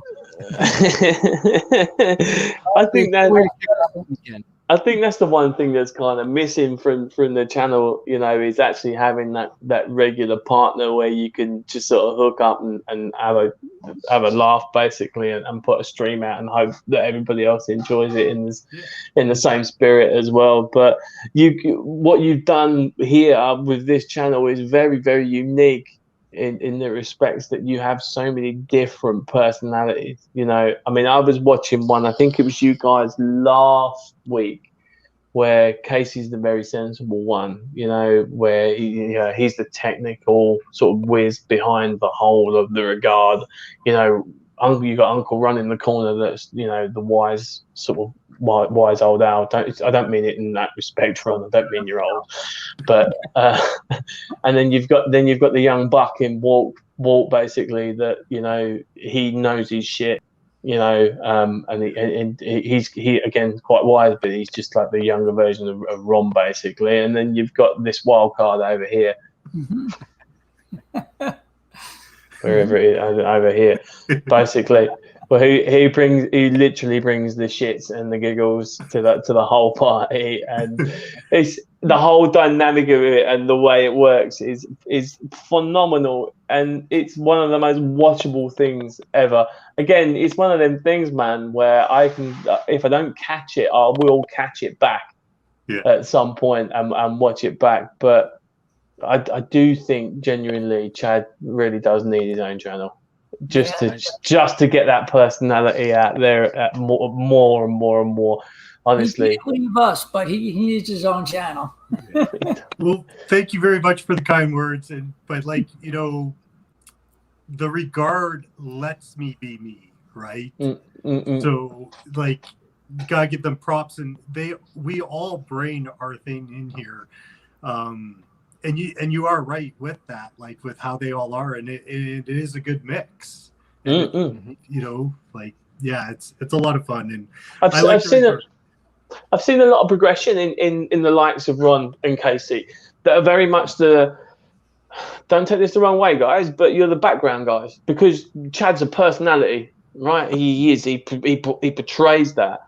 But what I've then noticed is his personality is pulling something out of you too, as well. You know, you're really starting to come into your own, you know, because of that, and it just, the whole thing just works really, really well. So kudos to all of you, man. Just keep it doing and keep going and keep plugging away at it. It'll come, you know what I mean? And even if it don't come, you've had a fucking good laugh and you've made some good friends. So there you go. It's all the fun. So. And yes, making good friends, because it's a crazy, the amount of people I've met in this community that you know, I've never met this many good people in my, you know, just my normal life. So to find all these solid, really good people online, you know, normally they say watch out for the online, watch out for social media. Well, there's some places that are like a safe haven for some people, and that's this community. So it's a special place for sure, man. It really is. And there's special people. There's special people in it. You know, there's always a bad side to everything. I guess there's places you can find yourself that might not be where you want to be, but it's all about just keeping to yourself, being you, and being true to yourself. That's the main thing. Yeah, and finding people that, you know, you click with, you know, think the way you do. Yeah. Well, that's just it. You can't have the sweet without the sour, right? You are going to have those people, but it's simple. It's block, delete, done. Like, you know what I mean? Like, if you don't want to deal with it, you don't have to. Ask yourself a question, right? Ask yourself a question. If that was in real life and that person was stood in front of you, how would you react? What would you do? Right? because what Chaz just said there is delete, block. Exactly that. Obviously, you can't delete and block somebody out of your life, but what you can do is turn around and walk away. Yep. But see, you can, like, I had 3 best friends. Each one was 18 years plus of a friendship. Wow. I had to walk away from all 3 of them because they just ended up being really toxic and not what I wanted to be around. And and like they kept trying to come back. And I was like, look, man. And it was block, delete on the phone, on all social media. And like, even when I saw them out on a boat, I was like, hey man, I wish you all the best, but I can't be around you because you're too toxic. Until you go and fix your shit, I want nothing to do with you because you're not going to affect what I built for myself. And if you want to scream and holler and throw poison, go ahead, man. It ain't going to affect me. Yeah, man. It's your circle. You know, this is what I've learned from the church group that I go to regularly. You know, you have that tight knit group of people that you trust more than anything in your life, and that generally includes your partner, your family, your children. You know, those kinds of people, and then you have that little slight outer circle of people that you know you can call on. You know what I mean? If you're having a problem and you have an issue, shit, dude, I broke down. Is there any way you can come pick me up? And you know that person's going to be there. And then you have the outer circle of the people that I use the term loosely, call friends. You know, they're more associates than they are anything else. So, you know, it's entirely down to you as a human being. You know, who you actually have in that area and around you, and it's exactly that. You know, it's about getting rid of that toxicity and just sort of trying to become yourself. And social media creates it. You know, social media creates more enemies than it probably does, you know, friends, because people get the one thing is people get jealous. That's what it is. You know, the moment they see something that they want out and they want to go and get it, you know, this is the way that, you know, it was described to me. Don't see what other people have got and compare yourself to that. What you need to do is have a target and aim for it and do it for yourself. I'm not doing things, you know, I say I'm not doing things for other people, but obviously the reason why I create reviews is because I'm trying to inform. You know, I'm trying to get people out there. You know, and I'm trying to get that information out there. But most of the time, it's just for me. Thanks, Dave. But no, and that's exactly it, right? Is a lot of people, the reason why they get stressed is because they're thinking about what they don't have instead of what you do. Like, if you really think about it. Yeah, like, man. If you're not blind and you actually get to watch YouTube videos, you're pretty lucky. Then you have these ears to actually listen to these conversations and have these laughs. You're pretty lucky. You know, it's like, and if you have your health and you can walk and you're not paralyzed and like you have all your digits and you have all your, like, you're very, very lucky if you have a roof over your head. Yeah, exactly. Right? You get to tell people how you think. And we take that stuff for granted when if you actually sat and thought about it or went to a hospital and see how some of these people are, you would actually be in a state of gratefulness where you wouldn't be as stressed about what you don't have. Like, oh, I don't have the next beard oil, or I don't have that car. In all actual reality, if you think about it, it really means jack shit. And Jack left town. Because you have all this other stuff right in front of you that you have, but you take it for granted. And it's really silly. Like, I write out every day and before I go to bed 3 things that I am grateful for. And they're always different. Because, like I said, if you don't do that and you're not in a state of being grateful, you're always going to be stressed. You're always going to be, oh, I'm missing this, I'm missing that. And then your anxiety is going to kick in and all that. And it's kind of silly in a sense in my world. I'm not saying that's for everyone, but when you really do think about it, it is kind of. It's ridiculous is what it is. Yeah, it's ridiculous is what it is. The thing is we're talking about, you know, something that could potentially just be, it's not it's not a mind-altering, mind-changing, state. It's not gonna fucking kill you because you didn't get that goddamn beard oil. You know what I mean? It's just not. And the thing is I'm exactly the same as you, Chad. I sit sometimes, I look around me, and I'm just thankful that under the current circumstances, I actually have a roof over my head, food in my belly, and a chance to actually sort of provide myself, to whoever the hell wants to fucking listen. Do you know what I mean?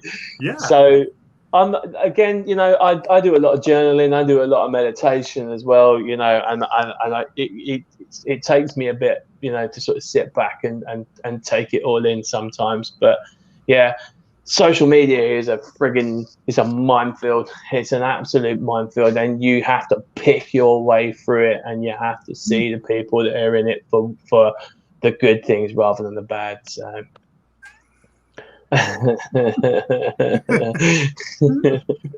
but yeah, like what you're saying there, it is, and it's nothing mind-blowing, but like I don't know how to word it, man. Like I had a buddy of mine who, like, he was on the roids because he wasn't happy with his body, and then like he had that jaw and he wanted to get that snapped back into place, and then he wanted to get veneers, and I was like, dude, read a book.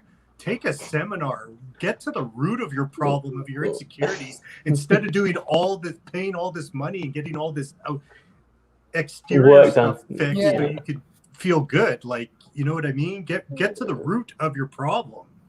Yeah. Because all that stuff isn't going to make you happy. You're still going to be unhappy with yourself until you learn to accept yourself. And that exterior stuff don't last either. So no. And like with social media and the internet, like the opportunities that a human being has right now is completely endless if you apply yourself. Like endless. Yeah.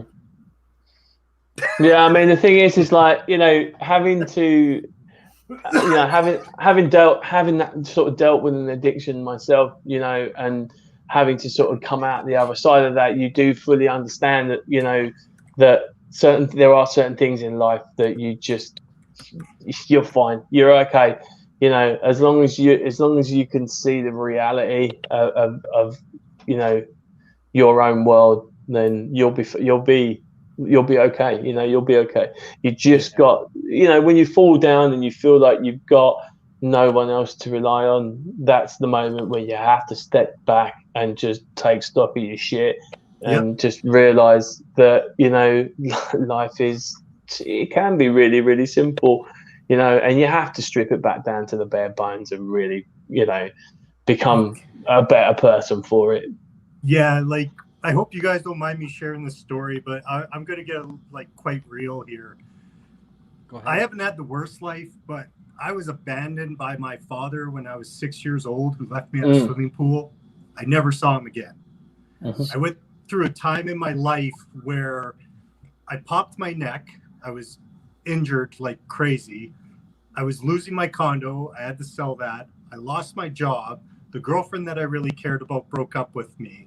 And I was $42,000 in debt trying to keep my place up. All this happened in the span of 1 month.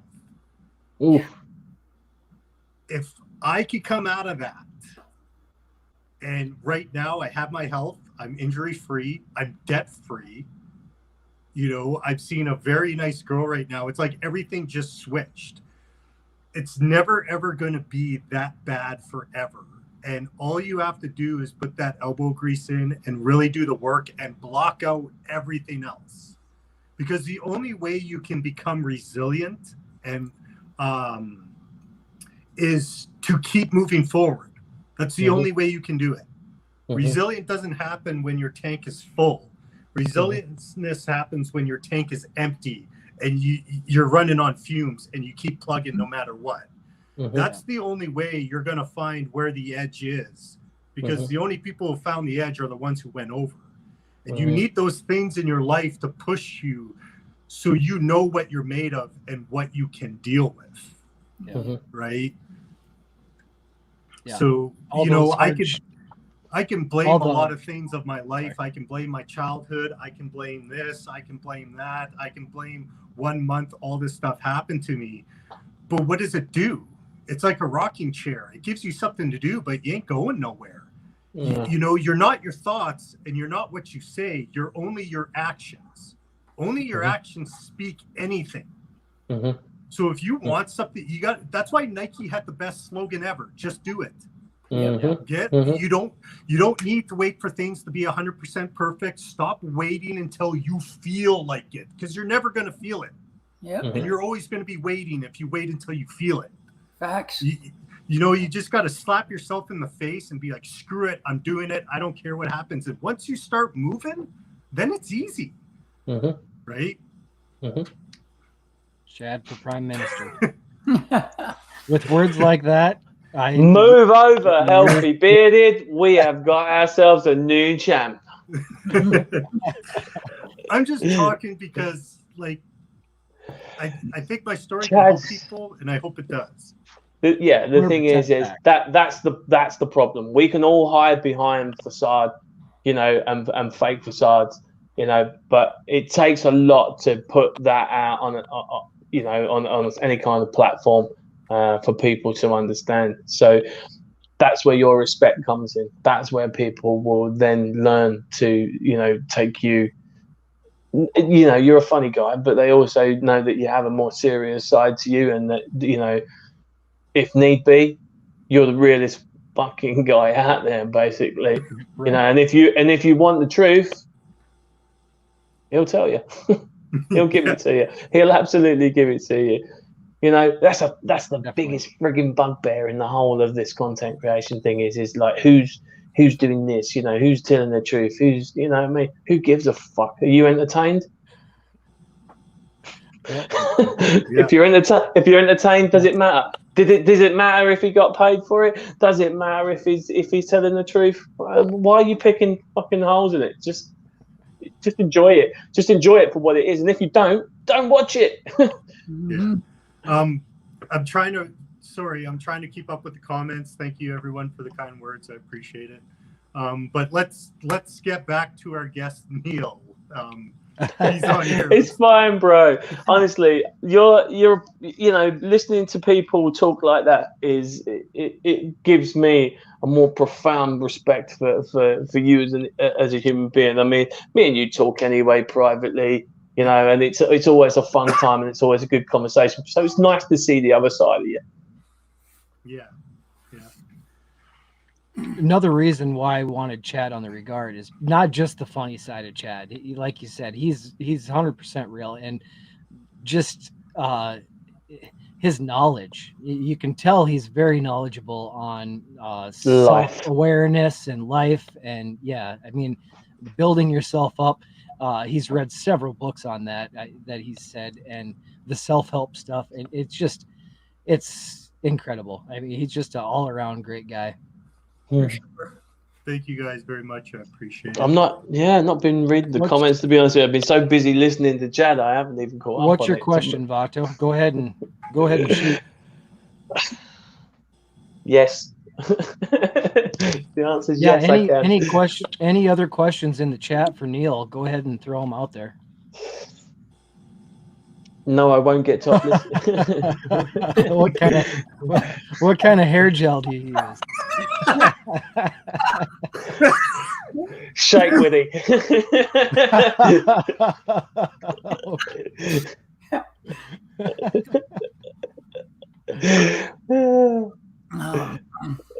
Ron, did you have any other questions for Neil or Chad? Did you have any other questions for Neil? Chad's bound to have something, and I can't wait. Honestly, not really, because like when me and Neil talk, it's like he says, I'm his spirit animal, and it's kind of like we're always on the same page, kind of thing, right? I love hanging out with Neil and being on his lives. It's pretty sweet. Yeah, I'd like to think, Chad, you know, and I don't mean this against you two either, guys, but like I say, me and Chad, we do have that kind of vibe where it's it brightens your day, you know. Yeah, he's like, he just literally DMs me out of the middle of nowhere. It's like, what's your favorite movies? And I'm like, shit, dude, you just put me on the spot right there. Yeah. Well, of course, you know, the fucking clues in my name. You know what I mean? That's one of my favorite movies of all time, you know. But what's he saying? He wants to know what U.S. companies you wish to try right now. Pick two. Pick two. Magic City and Aztec, I think, is another one I've been looking at recently. But yeah, there's a list, man. I genuinely have a list in my notepad of companies that I want to try, but fucking Copper John's just keeps bringing shit out, man, and he's taking my money. He's taking my money. Have you tried ostrich oil before, Neil? Or right, I was very, very fortunate, Casey, recently that John from Beards actually sent me a 50% ostrich oil that was handmade specifically for, I'm guessing, for me, basically. Okay. But yes, I have, and I've used a 50% emu as well. And quite honestly, I think the fucking hype is just exactly that. It's hype. It doesn't. Really? There's no real benefit to it. I don't think. Oh, really? You know, I don't think so. No, I really, really don't think so. That's my genuine opinion. It's one of the reasons why I haven't actually stuck out any kind of review on it. You know, my beard reacts differently to anybody else's, and quite honestly, my number one ingredient at the minute is meadow foam seed oil. My beard loves it. Yeah, absolutely loves it. But yeah, I just think it's a load of fucking hype. Quite honestly, I think it's some of the biggest load of shit that you'll ever fucking see. I could be wrong. You know, in the fact that I'm using a 50-50 blend. You know what I mean? I haven't used anything with a higher percentage in it, so there could be a difference. But what I'm telling you is exactly what I'm getting. You know. And the thing is John from Beards' actual blend itself is legit. It's really, really good. And when he put that ostrich oil in there was only a slight difference to it, you know. But I'm putting it all down to the fact that the caviars that he's actually put in there is why it is as good as it is not because of the ostrich oil. I guess. The Magic City that I've used Magic City, and I've tried some Aztec ostrich. It felt great in my beard. I haven't tried either of them yet, so. I mean, it brings that softness in. I don't know. I seem to really enjoy ostrich oil. Ostrich, and I like it. It works well for me. Mm-hmm. Yeah. You know? Different strokes, different folks. At the end of the day, you know, it's what works for you might not work for me, and so on and so forth. But yeah, I do genuinely think it's hype. And Walt's right. Everybody's beard's different because, like, I'm not going to say the company because I do respect the owner. Mm-hmm. But I had a very popular company that I tried, and it literally dried out my beard. Mm-hmm. Like my beard did not like it. Even when I had the butter, like, it literally made it crusty. Mm-hmm. Does it mean that it's a bad product? No. It just didn't suit for me. But I noticed my beard loves hemp seed oil. Yes. Like, if the carrier blend is high in hemp seed oil, my beard loves it. I've never tried emu or ostrich oil yet, so I don't know anything about that. Yeah, dropped a review on today, Chad. They got a really nice hemp seed blend. It's fantastic. I love it. My beard loves it too. Who was that, Ron? Razorback. Okay. See, and it was because of Barbudo was when I found out about hemp seed oil. Because when I tried their oil and their butter, that was the softest my beard has ever been in my entire life. You know. See, that's the thing is that you know, an actual like non-animal product was one of the best things I ever stuck in my beard, and it was those inland sea minerals, Ionic inland sea minerals. That the feel of that way he blended that, you know, in with those particular minerals, that's the softest my beard has ever felt. You know, he legitimately put a lot of effort and time and research into that, and it just showed straight away. You know, I'm not slating people for, you know, what they put into their products, because at the end of the day, that's entirely down to them. But I mean, the likes of, like I say, Bloombeard, Copper Johns, the Bearded Coast, the way that they actually put it in, the percentages that they put them in as well, you know, works incredibly well for me. You know, and I've really, really thoroughly enjoyed using them. But then you know, we talk about these guys, but then you forget about the slightly smaller guys. You know, I mean, I've got Beard Gents over here, and I think that his ethos works really well. That cross training stuff works really well for me. You know, using different sort of carrier blends day in, day out to sort of train your beard. You know, again, he's put a lot of time and research into that, and you know, it shows. It absolutely shows. And you can tell the companies that really have sort of put their time into it. You can tell from the way that your beard feels. But yeah, you know, we're not here to sort of name names or slate anybody or, you know, anything like that. But there are, like Chaz says, there's a few companies out there that just dry out completely. Yeah, we're not slandering. We're just telling our experience. Right? That's all that it is. But it doesn't benefit anyone that I say the company's name. That's just my experience. I know other people, they swear by that company. Absolutely. They absolutely love it. Cool, man. That's awesome.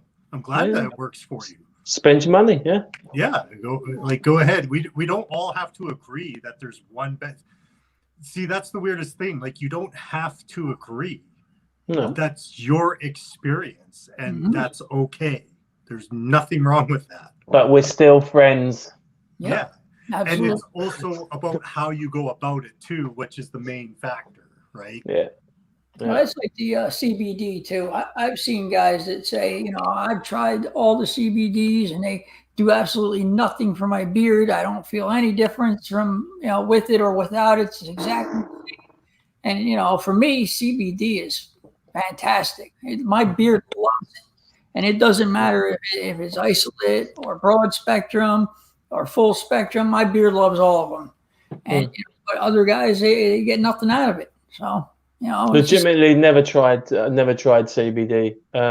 I mean, Gary did very kindly send me over some like digestible oil CBD, the Tentra. Do you know what I mean? But it's like anything. After a while, your body just gets used to it. You know, so therefore it has no effect. So then you need to try and change things up a little bit, either stop using one particular product and use something else, or just completely yourself. Again, like Gary said earlier on, it's beneficial sometimes to just stop slathering your face in shit. And just let your skin, just let your skin and your hair breathe. Basically, it's one of the biggest things you can do. And of course, what's the most important thing, Chad? Tell me, what's the most important thing you can actually do for your body as a whole?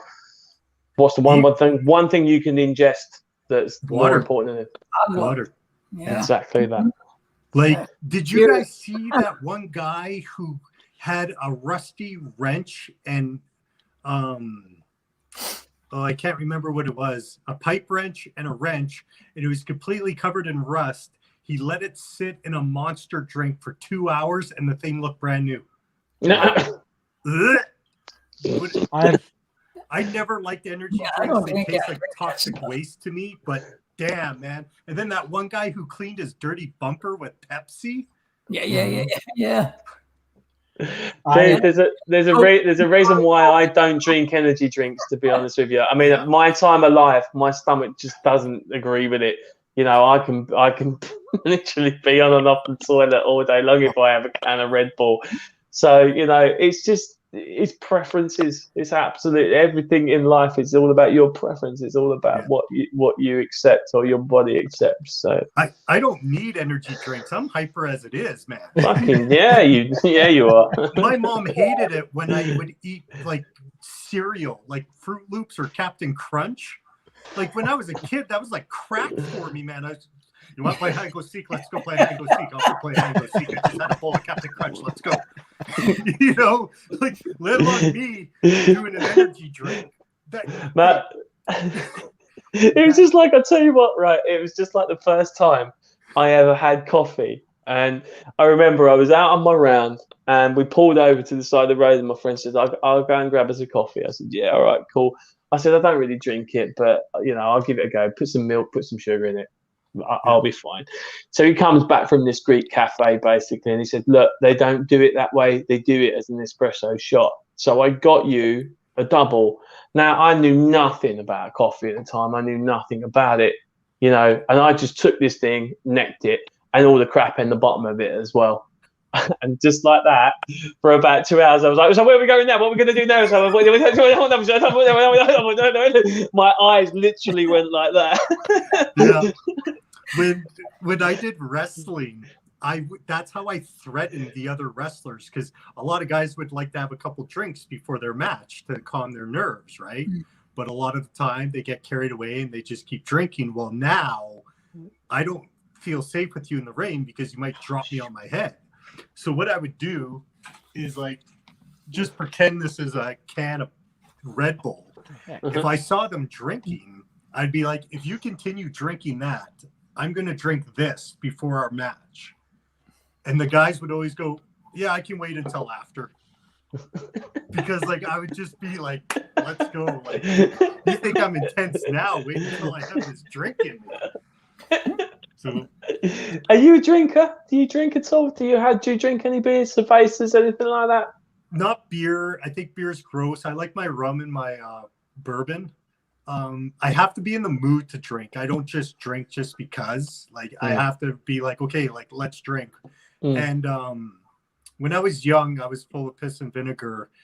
So I know when I get that nice buzz, warm feeling where you're having a real good time, I stop right there and I start drinking water. If I start to sober up, I might have another drink. And that's how I keep it. I never get right. Yeah, I don't like that feeling. That's why I don't drink. That's age and wisdom for you. Yeah, I get to that buzz point and I keep drinking more. I get to that buzz point and I start getting almost like you get kind of dizzy. I almost get a headache if I don't continue drinking.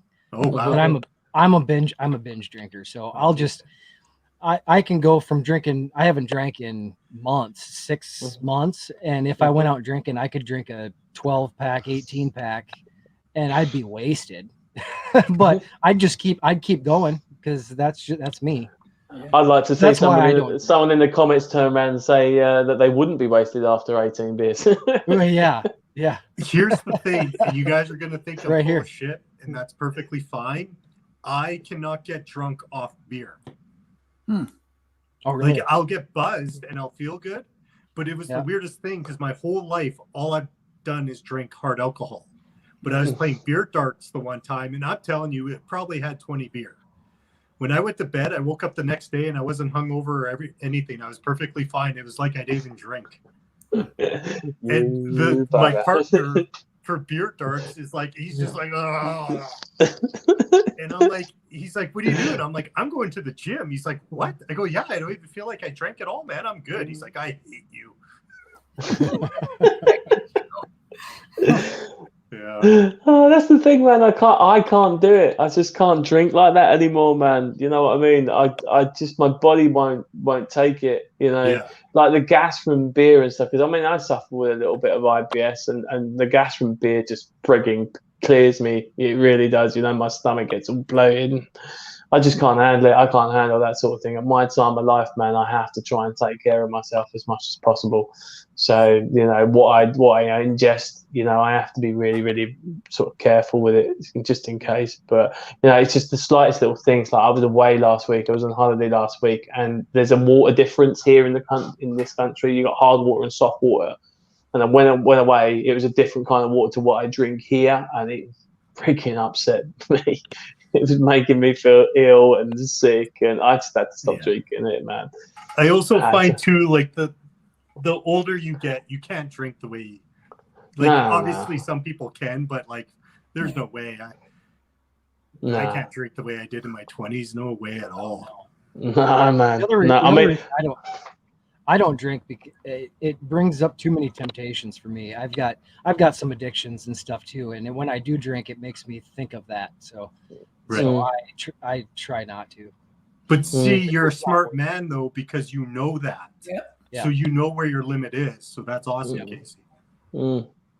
Yeah, absolutely.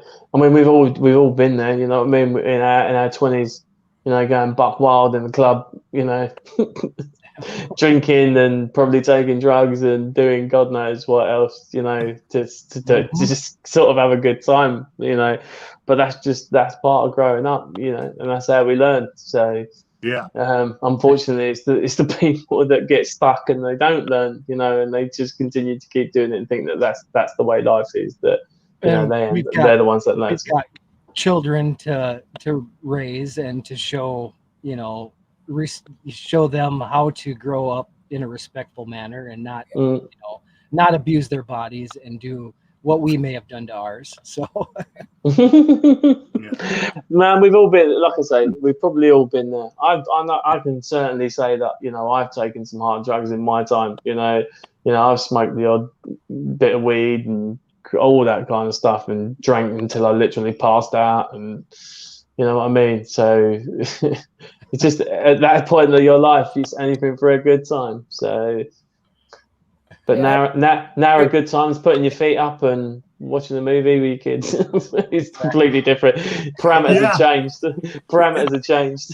Oh, man, isn't that funny? Like, the older you get, you're like, nah, I just want to watch a movie or read a book or play a video game. I don't want to go out. I don't want to deal with all this crap. It's what Michelle sent me something the other day. She said she sent me this little like quote thing. You know, where it's like you on a wild night out, like this is you on a wild night out. What would you rather pick, this night out or a night in sitting on the sofa, basically? And she's like, I'm completely sat on the sofa. Yeah. I don't want to go. Don't want to go out. I'm said, yeah, I'm exactly the same, babe. You know what I mean? I'm more than happy to just sit and chill.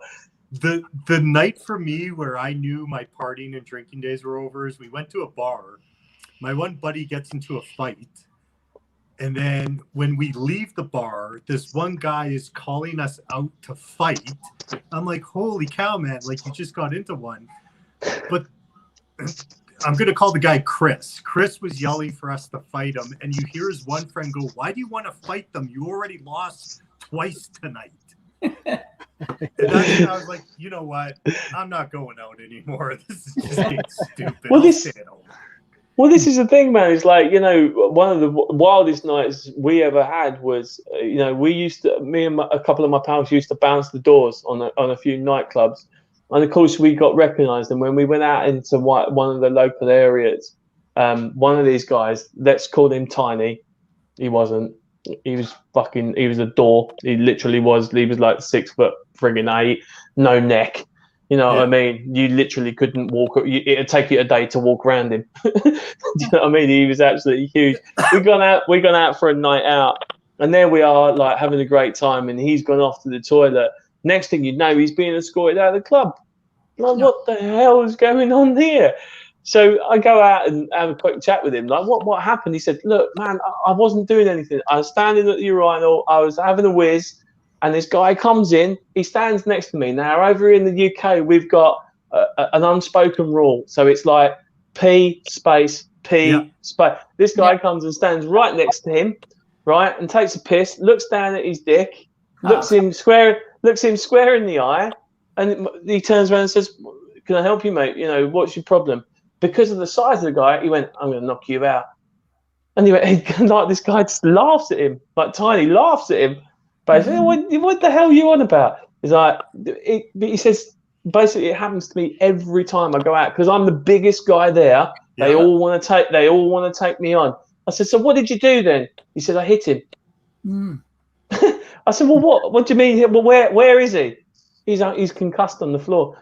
His fist is literally the size of your head. He hit him one square hit, knocked him straight across the toilet. And his head hit the wall, and he slid down the wall, basically. And he said, "I couldn't, you know what I mean? I couldn't take that. I couldn't take it. The guy was literally staring at my dick, you know, or trying to offer me out. You know, what was I meant to do? All I would do is I'd be like, nice wristwatch. That's what I would have done. Otto's got another question for you. Oh, we know this is going to be good. Oh, jeez. What did the Go ahead. What did the right cheek say to the left cheek? What did the right cheek say to the left cheek, Vato? It's got to be something about asshole. Mm-hmm. Yeah.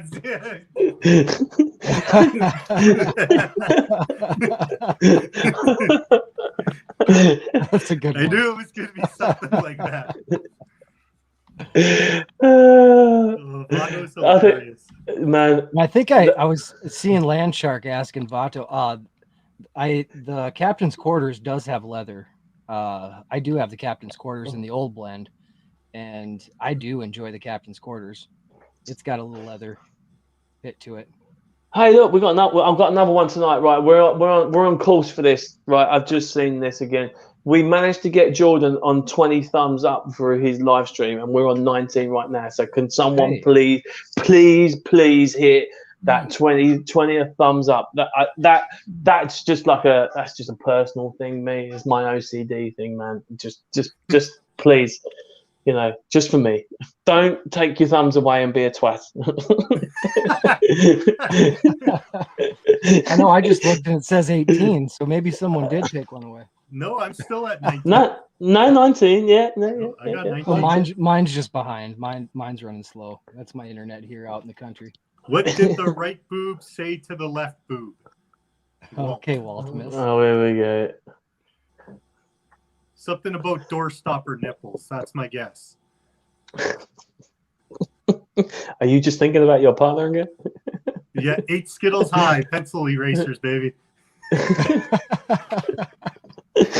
Oh, man. If we don't get some support around here, people are going to think we're nuts. Come on, man. Matt. Oh, my face. It hurts. I know. Like, 2 hours of smiling. For? You just got to laugh for 2 hours. Just come on the Friday Regards for 2 hours. Hey, here's a question. Have you guys ever gone on a date with a woman with Botox? No. It's the weirdest thing. It creeps me the hell out because all I can imagine is if you were to get with her, what the orgasm would be like. You'd just, oh, that feels fantastic. Oh my God. I really like it. How are you, Andrew? Andrew's still with us after the stream last night. So oh. I heard you guys had quite the show last night, Andrew. Yes. We've hit the 20. We've hit the 20. Yeah, yes, happy birthday, Andrew. Yep. Yeah. Happy birthday, Andrew. Yes. For yesterday. I tried to get on, but Devin was all about his well done steak and his socks. It creeps me out. No, I like Devin. That guy's awesome. He needs to come back in a big way. He really does. He's a bit too quiet for my liking. Did you ever have short hair, Chad? Yes. I've actually what I do, I've been doing it for 10 years now, is I grow my hair long and I keep it for like whatever, but when I'm ready to cut it, I will shave my head and then I donate it for Wigs for Cancer. Same here, bro. Very nice. That's what I usually do too. That's what I do. The one reason why I don't really like having short hair is because I have a scar that goes one ear to the other. I got 250 stitches. I was thrown into a above ground pool when I was 6. And when they threw me in, my head got cut on the edge of the pool and basically scalped me. If you look at that half moon on your thumbnail, the doctor said that much more I would have been dead. So holy cow. Yeah, I don't really like having that showing around. Sorry, I'm not laughing at you. I've just seen a notification. Yeah, no worries, man. If you can't tell, you said on a live that I take it in the bum. and I went with jokes on that. So you're not going to say anything that's going to hurt my feelings. No. It's It's actually something relating to Casey because I put him on the spot. So what he's actually gone and done is while we're all chatting away, he snuck over to my YouTube channel and he's just smashed the thumbs up on a couple of the comments that I left him. Oh, I did. You did? Yeah. I didn't. Was it not you? Because it says thank you, Kate. It says thank you, Casey. No, it wasn't me. sorry to hear that, Vato. That's God, crazy. dang it. Okay. Someone's trolling us. Someone's having yes. And I'm sorry, Vato, to hear that. I'm very sorry. Sorry, Vato. Yeah, that's crazy. That's hard to. Oh, whoops. Let's take a moment. Take a moment. Yep.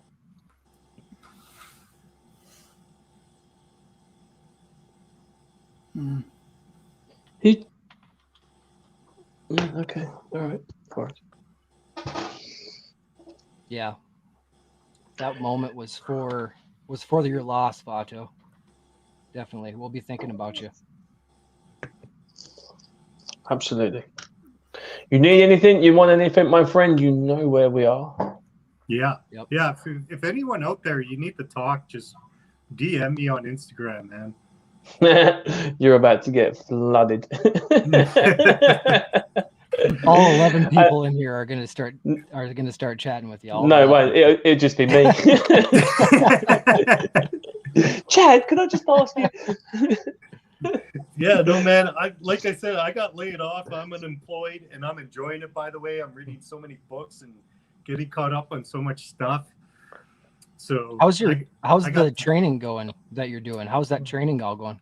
You know what? I actually stopped reading the book because I wasn't absorbing it. Right now, I'm reading a lot of, I guess you could call them personal growth books and my stoicism because I'm really about that. And I kind of just want to focus on myself and get some things under wraps, like my mindset, my emotions, stuff like that. And kind of just want to take this time and become the man that I've always wanted to be because I've never had it before because I work so much.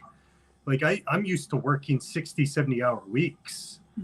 So the fact that I actually have this time to do all that stuff, I'm actually going to take it because there's always going to be a job.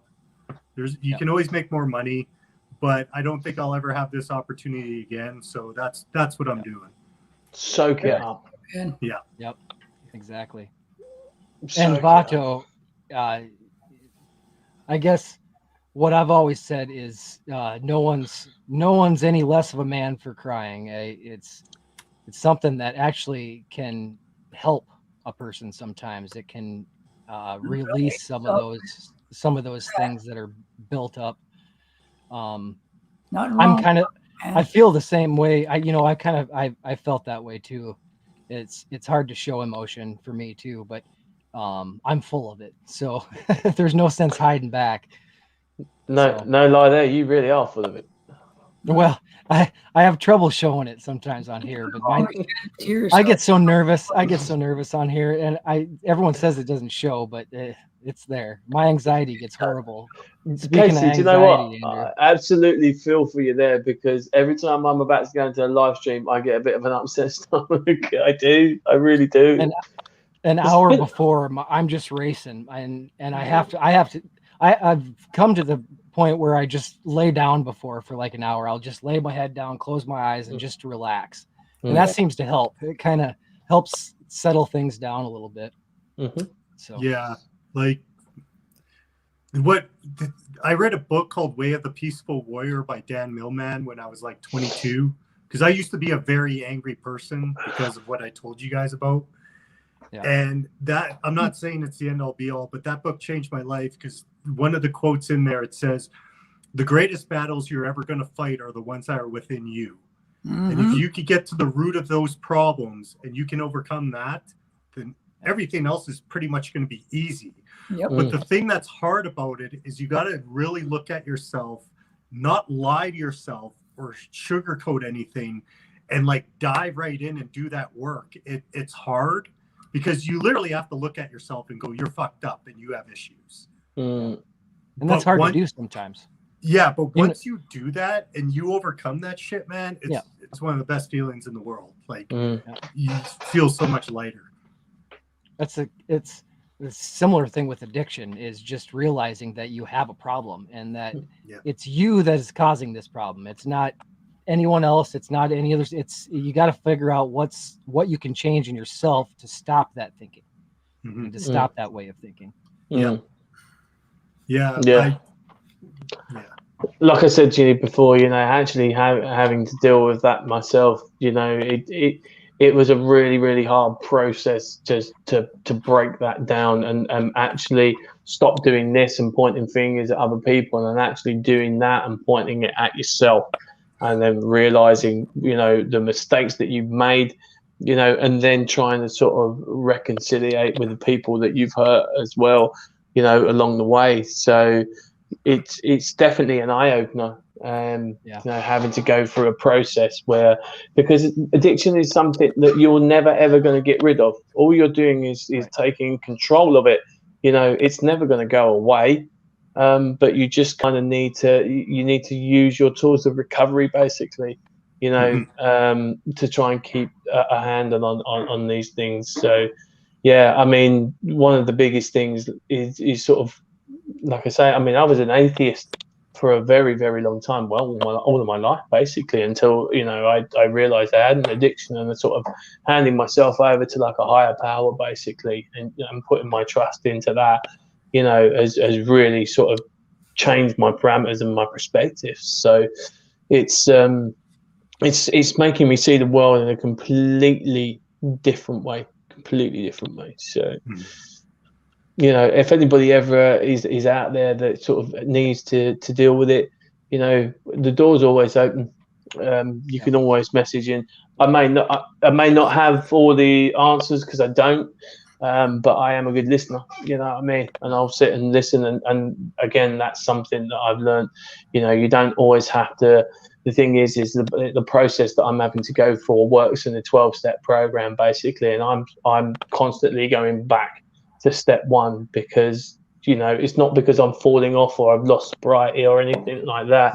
It's just because I need to just start again, because everything starts at one point and works its way wherever it goes, and I just had to sort of every so often I just start again, because I just feel like it's an approach that kind of works for me. So, and a lot of people do it that kind of way. So I do understand, and the support group is fantastic. They just sit, they just listen. They're not there to give you any kind of advice, because they clearly state that that's not what they're there for. But just to try and air your issues and your problems, and it just helps. It helps. Yeah, you're 100% right. Sometimes you just need an ear. Yeah, exactly. Yeah, absolutely. And Andrew was saying that going back to the comment about him, he wasn't able to even record a video. He was so nervous. The whole community is with you. It's right here, Andrew. So just come through it, Andrew. If you're ever sitting there thinking, man, we're all right here with you. So that's the way I feel. I've had that where when I first started recording videos, I struggled, but then I started thinking about all of you brothers that are out there and are going to watch this video. And that really helps, just knowing that everyone's right here, even though we're not right there with you. Just do me one favor, right? All of you. Okay. I'm gonna give you that word back. I'm gonna give you that word back, right, brother? I want to know what that means to each and every one of you. So I'll start with let's start with Chad. We'll work our way around. I want to know what that means to you. What the word brother means? Mm-hmm. Ooh, that's tough for me, because I didn't have the best relationship with my brother. Mm-hmm. Actually, I'm 40. There was 14 years I didn't even talk to him. But I have 3 really good friends that I consider brothers. So to me, a brother is someone who's there for you when you need them, and doesn't expect anything back. They don't count favors. Mm-hmm. And they're also there too, though, to tell you, hey, fucko, smarten up because you're being a stupid shit right now, and it's pissing me off, and you're being an idiot. Like, you need them. You need that softness, and you need that hardness, right? Yep. And that's what I look for in a brother, because you don't need yes people around you all the time. Nope. And you know, someone just for an ear, you know, there to listen to you when you need help, like that. That's what a brother is, you know. And they don't need to be beside you all the time. They could be anywhere. So it's a loaded question that you asked that, Neil. It is, yeah.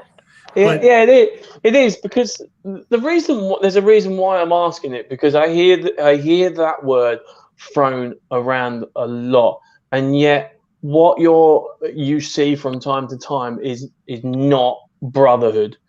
You know, the key thing is, and I got to the crux of this with another content creator, is you can tell somebody no, you can disagree with somebody, but you can still be friends.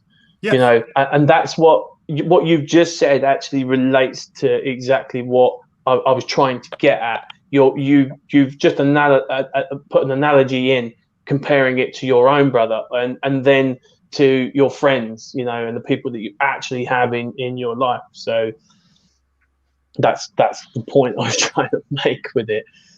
And yes, Landshark, thanks for your service. Casey? What does it mean to you?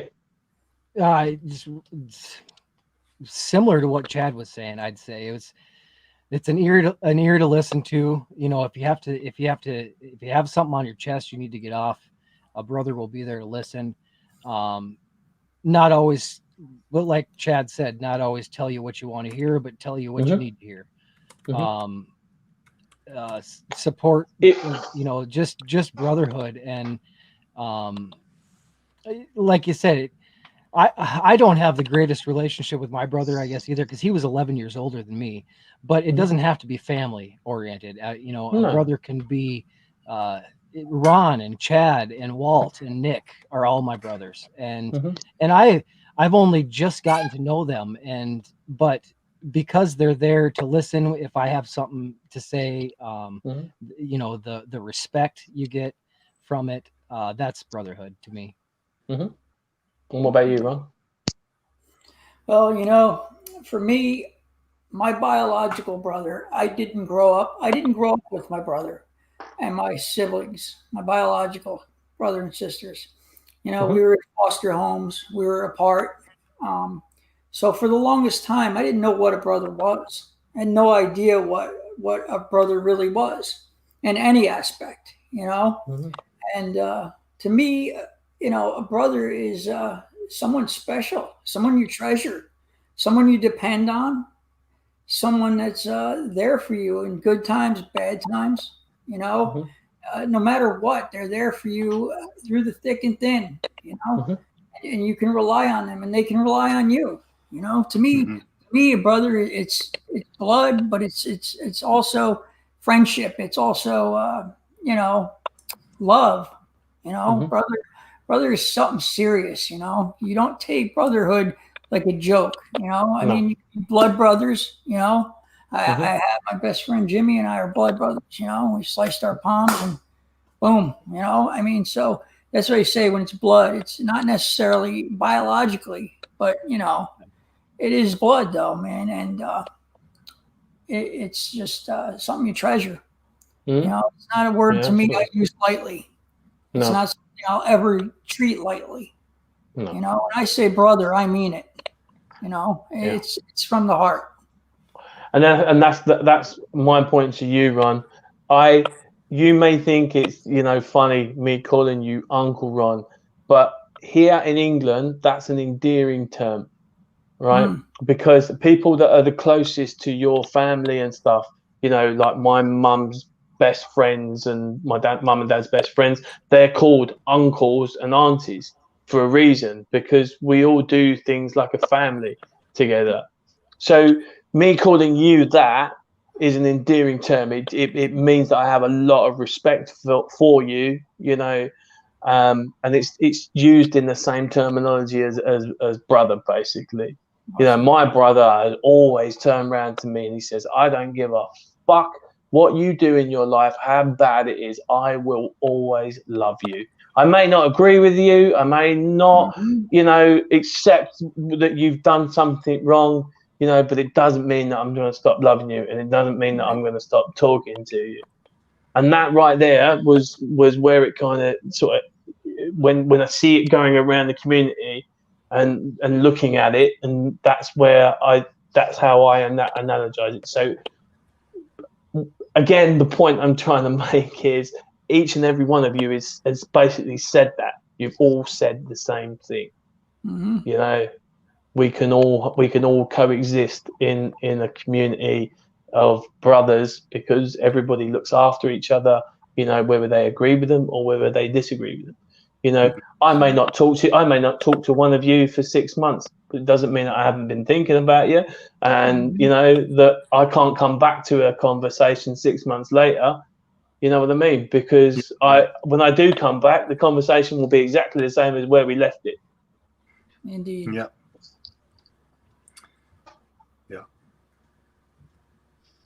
Thank you, and good night. I think that was probably a pretty good way to end this up. If Absolutely. If you guys have anything else, we've been on for 2.5 hours, and Neil's dragging on into the next morning here. So yeah, Neil's right. Look, hey, hang on. Look, check. I don't know if you can see it. Can you see out the window? Oh yeah. The sun is coming up. The sun is coming up. Wow. Well, I hope it was worth it, Neil. Yeah. Man, it's always a pleasure, you know, coming on and spending time with guys, you know, like yourselves. And the thing is I'm not doing this for my channel. You know, I'm doing it because I want to do it. You know, Casey could have asked me and I would have said, you're having a laugh, isn't it? I ain't getting up at fucking 3:30 in the morning.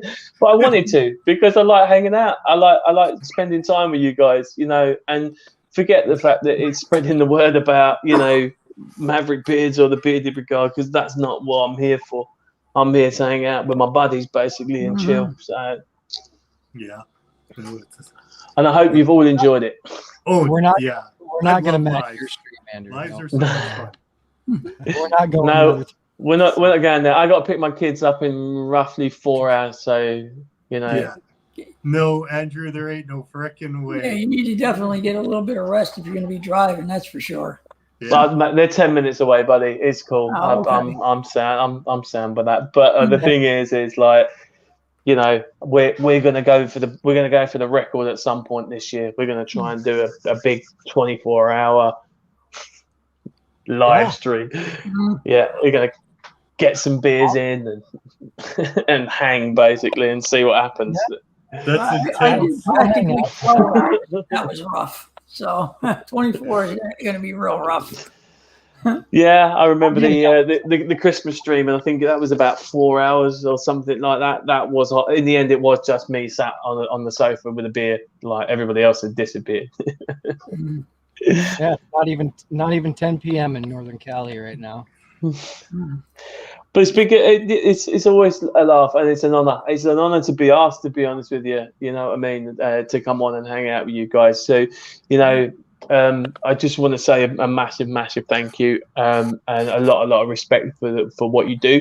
And I hope to, you know, work with you again in the future. And I really do, you know, wish you all the best of luck. And I hope that subscribers come, people start watching, people come and hang out with you and get to see what the true meaning of brotherhood is. Yeah. Awesome. Well, I want to say thanks to you, Neil, for coming on and joining us for Friday Regards. Indeed. You're welcome anytime you want. So come back. Join us as a guest sometime if you want to. So I will do, buddy. Yeah, no worries. Yeah. I'm always around. I'm always around for you fellas. So if you need anything, you know where to find me. Last question from Vato. Oh, here we go. Who has the hardest accent, Mick or Neil? Mick. What does he mean? What Mick? I believe he's talking about socially bearded. Socially bearded Mick. Oh, I love his. Is it like a southern drawl? Is it the way that he talks? That's what you gotta do right there. And happy early birthday. Here, brother. I can't do it. I can't do it. No. Me. I'm hard as fucking nails. I fucking went for nearly 2.5 hours at fucking 3:30 in the morning. I'm the Rock. There you go. No, you can have it, Mick. I love it. I love listening to him. He's another one I watch all the time. I love that accent. It's funny though. Like, Neil, do you feel the same way I do when people are like, "You have an accent"? It's like, no, you do. Yeah. No, you're the weirdo, not me. Yeah. Don't say not weird. You're the weirdo. You got the accent. No, the thing is I've actually managed to get quite a few subscribers because of that reason. Do you know what I mean? Because I don't think they're actually listening to anything I'm saying. They're just hearing words. That's all they're hearing. Yeah. But that's cool, man. If that keeps you entertained, then you keep coming back. Yeah. Some people enjoy hearing that accent, So. I mean, if there's anything before we go, if there's anything you want me to say, like in a nice, strong British accent, I'm happy to do that for you. Don't make me say the C word, please. No. One of the funniest things or skits that I liked was Santino Marella in WWE, and he has that tea party with Sheamus. And you know how white Sheamus is, right? Mm-hmm. And he's like, "How do you like your tea? Milky?" And then he gets so scared. So I want you to do that if you can for me. What? So you want me to say that? You got to say, "How do you like your tea? Milky?" How do you like your tea? Milky? Awesome. I love it. That's great. Mm-hmm. So Vato is full of IPAs. Yeah, I think he said he had 13 or 12 or something like that. I think he said 12. He said he knew his limit though, so he probably he should have stopped at 12. Right now he's in a pool of his own vomit. That's his limit. He knows what his limit is. That's awesome. Yeah. Thanks for coming on, Neil. It's always a pleasure to hang out with you. No worries. Casey and Ron, I love you guys. It's great always hanging out and chatting with you guys as well. This was a fun night. Any sending words for Neil, Ron? Yeah, man. Thank you for hanging out with us, Neil. You're a great guy, man. I always enjoy spending time on the screen with you, brother. If you were closer, I'd come hang out with you. Here with you. Anytime. I love you, Uncle Ron. You're amazing. Love you too, brother.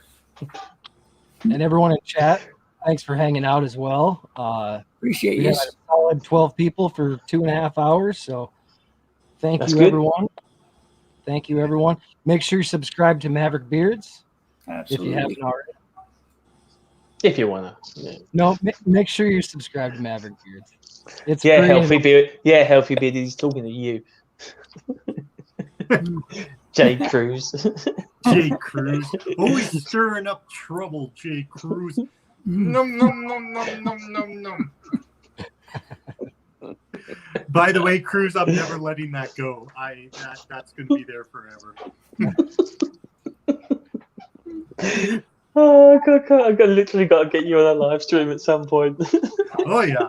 We'll do it, huh? Yeah, man. We'll get it sorted. Thanks, everyone. We're going to end Thank you, guys.